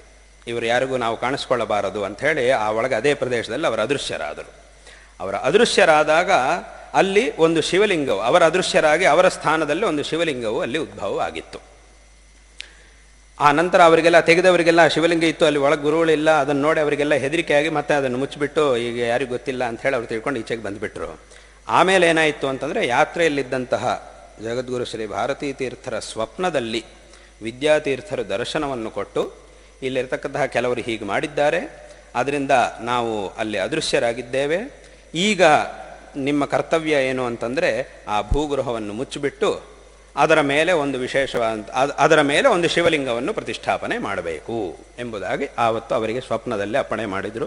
ಅದರಂತೆ ಅವರ ತಕ್ಷಣ ಯಾತ್ರೆಯಿಂದ ಶೃಂಗೇರಿಗೆ ಬಂದುಬಿಟ್ಟು ಈ ಒಂದು ದೇವಸ್ಥಾನವನ್ನು, ವಿಶೇಷವಾದಂತಹ ದೇವಸ್ಥಾನವನ್ನು ಕಟ್ಟಿಸಿ ಈ ಒಂದು ಶಿವಲಿಂಗವನ್ನು ಪ್ರತಿಷ್ಠಾಪನೆ ಮಾಡಿ ಅದಕ್ಕೆ ವಿದ್ಯಾಶಂಕರ ಅನ್ನುವಂತಹ ಹೆಸರನ್ನು ಇಟ್ಟಿದ್ರು. ಹಾಗಾಗಿ ಅದು ವಿದ್ಯಾತೀರ್ಥರ ಒಂದು ಅಧಿಷ್ಠಾನ, ಆದರೆ ಅದಕ್ಕೆ ವಿದ್ಯಾಶಂಕರ ದೇವಸ್ಥಾನ ಅನ್ನುವಂತಹ ಒಂದು ವ್ಯವಹಾರ ಈಗ ಬಂದಿದೆ. ಹಾಗಾಗಿ ಇದೆಲ್ಲ ಯಾಕೆ ಹೇಳಕ್ಕೆ ಬಂದೆ ಅಂತಂದರೆ, ಈ ಒಂದು ವಿದ್ಯಾಶಂಕರ ದೇವಸ್ಥಾನಕ್ಕಿಂತ ಮೊದಲು ಆ ಸಿಂಹಗಿರಿಯಲ್ಲಿ ಅಲ್ಲಿ ಆ ಮೂರ್ತಿ ಇತ್ತು. ವಿದ್ಯಾತೀರ್ಥರು ಆವತ್ತಿನ ದಿವಸ ಹೇಳಿದರು ಏನು ಅಂತಂದರೆ, ಇಲ್ಲಿ ನಾವು 12 ವರ್ಷಗಳ ತಪಸ್ಸನ್ನು ನಾವು ಚೆನ್ನಾಗಿ ಮಾಡಿದ ನಂತರ ಅಂತಹ ಒಂದು ಮೂರ್ತಿ ಇಲ್ಲಿ ಉದ್ಭವವಾಗುತ್ತೆ ಅಂತ ಅವರು ಹೇಳಿದರು. ಹಾಗಾಗಿ ಅಷ್ಟು ಪ್ರಾಚೀನವಾದಂತಹ ಒಂದು ಮೂರ್ತಿ ಅಲ್ಲಿರತಕ್ಕಂತಹ ಮೂರ್ತಿ, ಆ ಒಂದು ಶಿವಲಿಂಗ, ಅದು ವಿಶೇಷವಾದಂತಹ ಒಂದು ಶಿವಲಿಂಗ. ಅದು ತುಂಬ ಹಳೆಯ ದೇವಸ್ಥಾನ. ಅದರ ಒಂದು ವಿಶೇಷವಾದಂತಹ ಒಂದು ದೇವಸ್ಥಾನವನ್ನು ಕಟ್ಟಿಸಿ ಈಗ ಈ ತಿಂಗಳಿನ 28ನೇ ತಾರೀಕು ಅಂದರೆ ತ್ರಯೋದಶಿ, ಚೈತ್ರ ಕೃಷ್ಣ ತ್ರಯೋದಶಿ ದಿವಸ ಆ ದೇವಸ್ಥಾನದಲ್ಲಿ ಕುಂಭಾಭಿಷೇಕವೂ ಸಹ ನಡೆಯಲಿದೆ. ಹಾಗಾಗಿ ಅದು ಒಂದು ಕಾರ್ಯಕ್ರಮ ಇವಾಗ ನಡೆಯಲಿದೆ. ತದನಂತರ ವಿಶೇಷವಾಗಿ ಶಂಕರ ಜಯಂತಿ ಉತ್ಸವಗಳು ಮೇ 1ನೇ ತಾರೀಕಿನಿಂದ, ವೈಶಾಖ ಕೃಷ್ಣ ಪಾಡ್ಯದಿಂದ ಶಂಕರ ಜಯಂತಿ ಉತ್ಸವಗಳು ಹಿಂದೆ ಹೇಗೆ ನಡೀತಾ ಇತ್ತೋ ಅದೇ ರೀತಿಯಾಗಿ ಪ್ರತಿ ದಿವಸ ವಿಶೇಷವಾಗಿ ಶಂಕರ ಭಗವತ್ಪಾದಾಚಾರ್ಯರ ಸನ್ನಿಧಿಯಲ್ಲಿ ಶತರುದ್ರಾಭಿಷೇಕ ಇತ್ಯಾದಿ ಎಲ್ಲ ಕಾರ್ಯಗಳು, ಮತ್ತು ಪ್ರತಿದಿನ ಸಾಯಂಕಾಲ ಸಭೆ, ಮತ್ತು ವಿಶೇಷವಾಗಿ ವೇದ ಸಭೆ, ವೇದ ಪರೀಕ್ಷೆಗಳು ಮತ್ತು ವೇದ ಪಾರಾಯಣಗಳು, ಸೂತ್ರಭಾಷ್ಯ ಮೊದಲಾದಂತಹ ಪ್ರಸ್ಥಾನತ್ರಯ ಭಾಷ್ಯ ಗ್ರಂಥಗಳ ಪಾರಾಯಣಗಳು, ಇನ್ನೂ ಅನೇಕ ವಿಧವಾದ ಪಾರಾಯಣಗಳು ಹೇಗೆ ಪ್ರತಿ ವರ್ಷ ಶಂಕರ ಜಯಂತಿ ನಡೆಯುತ್ತೋ ಆ ಶಂಕರ ಜಯಂತಿ ಉತ್ಸವವೂ ಸಹ ಈ ಒಂದು ಸಂದರ್ಭದಲ್ಲಿ ನಡೆಯಲಿದೆ. ಅದೇ ಸಂದರ್ಭದಲ್ಲಿ ವಿಶೇಷವಾಗಿ ಶಂಕರ ಜಯಂತಿ ಉತ್ಸವದ ದಿವಸ ಈ ಒಂದು ಕಾರ್ಯಕ್ರಮ, ಕುಂಭಾಭಿಷೇಕ ಮಹೋತ್ಸವ ಕಾರ್ಯಕ್ರಮವು ನಡೆಯಲಿದೆ. ಅದರ ನಂತರ ಮಾರನೇ ದಿವಸ ಮಹಾರಥೋತ್ಸವ ಶಂಕರಾಚಾರ್ಯರಿಗೆ. ಆವತ್ತಿನ ದಿವಸ ವೇದ ವಿದ್ವಾಂಸರು ಮತ್ತು ವೇದ ಪರೀಕ್ಷೆಗಳಲ್ಲಿ ಉತ್ತೀರ್ಣರಾಗಿರ್ತಕ್ಕಂತಹ ಎಲ್ಲರಿಗೂ ಸಹ ಅವರಿಗೆ ಪ್ರಮಾಣ ಪತ್ರವನ್ನು ಕೊಡುವುದು, ಸನ್ಮಾನ ಮಾಡುವುದು ಇತ್ಯಾದಿ ಎಲ್ಲ ಕಾರ್ಯಕ್ರಮಗಳು ಹಿಂದಿನಂತೆ ಆಗುತ್ತೆ. ಹಾಗಾಗಿ ಈ ಒಂದು ದಿವಸ, ಈ ಒಂದು ಸಂದರ್ಭದಲ್ಲಿ ಈ ವೈಶಾಖ ಶುಕ್ಲ ಪಂಚಮಿ ದಿವಸ ಈ ಕುಂಭಾಭಿಷೇಕ ಮಹೋತ್ಸವವು ಸಹ ನಡೆಯಲಿದೆ.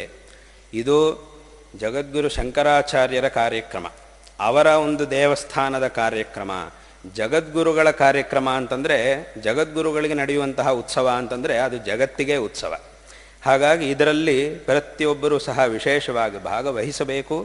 ಈ ಒಂದು ಸಂದರ್ಭದಲ್ಲಿ ಅಂತಹ ಒಂದು ವಿಶೇಷವಾದ ಸಂದರ್ಭವನ್ನು ಪ್ರತಿಯೊಬ್ಬರೂ ಸಹ ದರ್ಶನ ಮಾಡಿ ವಿಶೇಷವಾಗಿ ಕೃತಾರ್ಥರಾಗಬೇಕು ಅನ್ನುವಂತಹ ವಿಷಯವನ್ನು ಈ ಒಂದು ಸಂದರ್ಭದಲ್ಲಿ ಹೇಳಬಯಸ್ತಾ ಇದ್ದೇವೆ. ಅದೇ ರೀತಿಯಾಗಿ ನಿನ್ನೆ ದಿವಸ ಈ ಚೈತ್ರ ಶುದ್ಧ ಪಂಚಮಿ ದಿವಸ ಮಲಹಾನಿಕರೇಶ್ವರ ಸ್ವಾಮಿ ದೇವಸ್ಥಾನದಲ್ಲಿ ನೂತನ ರಾಜಗೋಪುರಕ್ಕೆ ಶಿಲಾನ್ಯಾಸವನ್ನು ನಮ್ಮ ಗುರುಗಳ ಅಮೃತಹಸ್ತಗಳಿಂದ ಮಾಡಿದ್ದಾರೆ. ಅಲ್ಲಿ ಒಂದು ವಿಶೇಷವಂತಹ ರಾಜಗೋಪುರದ ನಿರ್ಮಾಣವೂ ಆಗಲಿದೆ. ಆ ಮಲಹಾನಿಕರೇಶ್ವರ ಸ್ವಾಮಿ ದೇವಸ್ಥಾನದ ಒಂದು ವೈಶಿಷ್ಟ್ಯವೇನು ಅಂತ ಕೇಳಿದರೆ, ಈ ಸಮಸ್ತ ಪ್ರದೇಶಕ್ಕೂ ಮೊದಲನೇ ದೇವಸ್ಥಾನ ಅಂತಂದರೆ ಅದು ಮಲಹಾನಿಕರೇಶ್ವರ ಸ್ವಾಮಿ ದೇವಸ್ಥಾನ.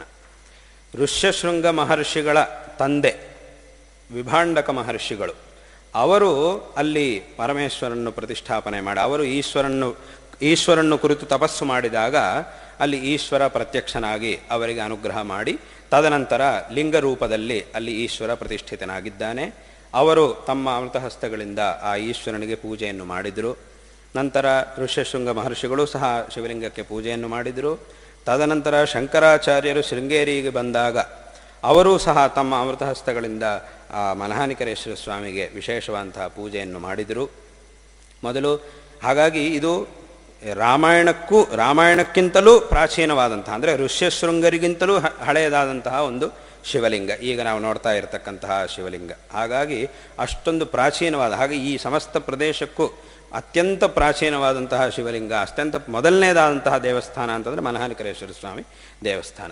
ಹಾಗಾಗಿ ಅಲ್ಲಿ ವಿಶೇಷವಾಗಿ ಶಿವರಾತ್ರಿ ಸಂದರ್ಭದಲ್ಲಿ ಈ ವರ್ಧಂತಿ ಹಿಂದಿನ ದಿವಸ ಮತ್ತು ಅನೇಕ ಸಂದರ್ಭಗಳಲ್ಲಿ ಮತ್ತು ಕಾರ್ತಿಕ ಮಾಸದಲ್ಲಿ ವಿಶೇಷವಾಗಿ ಅನೇಕ ಉತ್ಸವಗಳು ನಡೆಯುತ್ತೆ. ಮತ್ತು ಗಿರಿಜಾ ಕಲ್ಯಾಣ ಅಂತ ಹೀಗೆ ವರ್ಷದಲ್ಲಿ ಅನೇಕ ವಿಧವಾದಂತಹ ಉತ್ಸವಗಳು ಅಲ್ಲಿ ನಡೆಯುತ್ತೆ.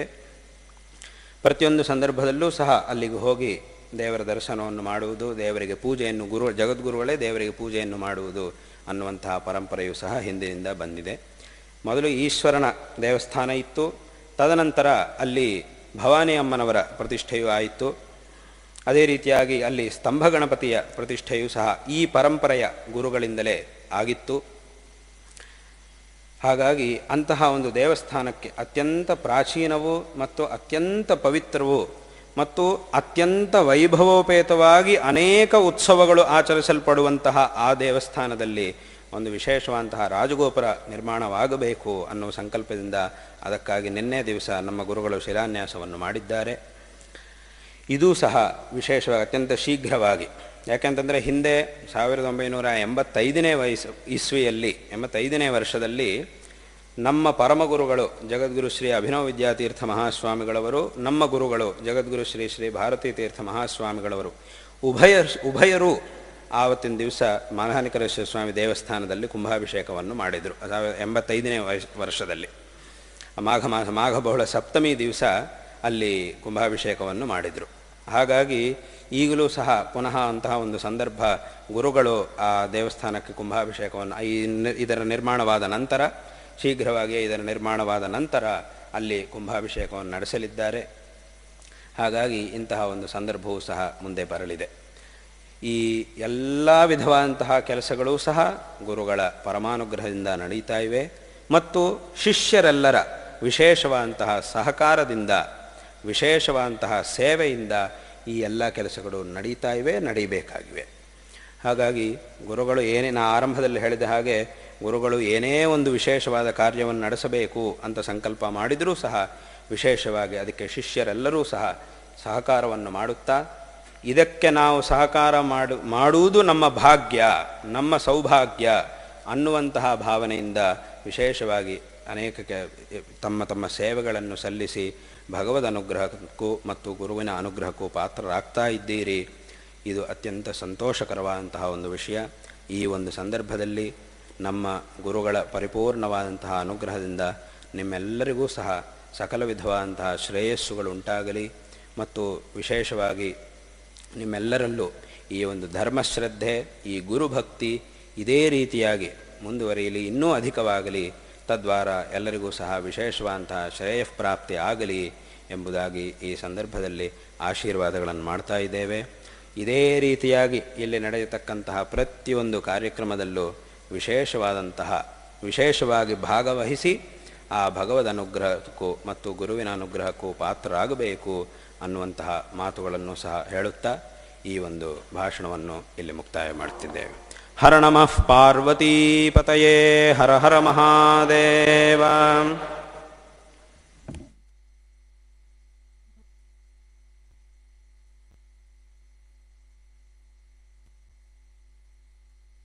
ವತಿಯಿಂದ ಧಾರ್ಮಿಕ ಕ್ಯಾಲೆಂಡರನ್ನು ಜಗದ್ಗುರು ಮಹಾಸ್ವಾಮಿಗಳವರಿಗೆ ಸಮರ್ಪಣೆ ಮಾಡಬೇಕೆಂದು ಅಲ್ಲಿಯ ಕಾರ್ಯಕರ್ತರಿಗೆ ಕೇಳ್ಕೊತೇನೆ.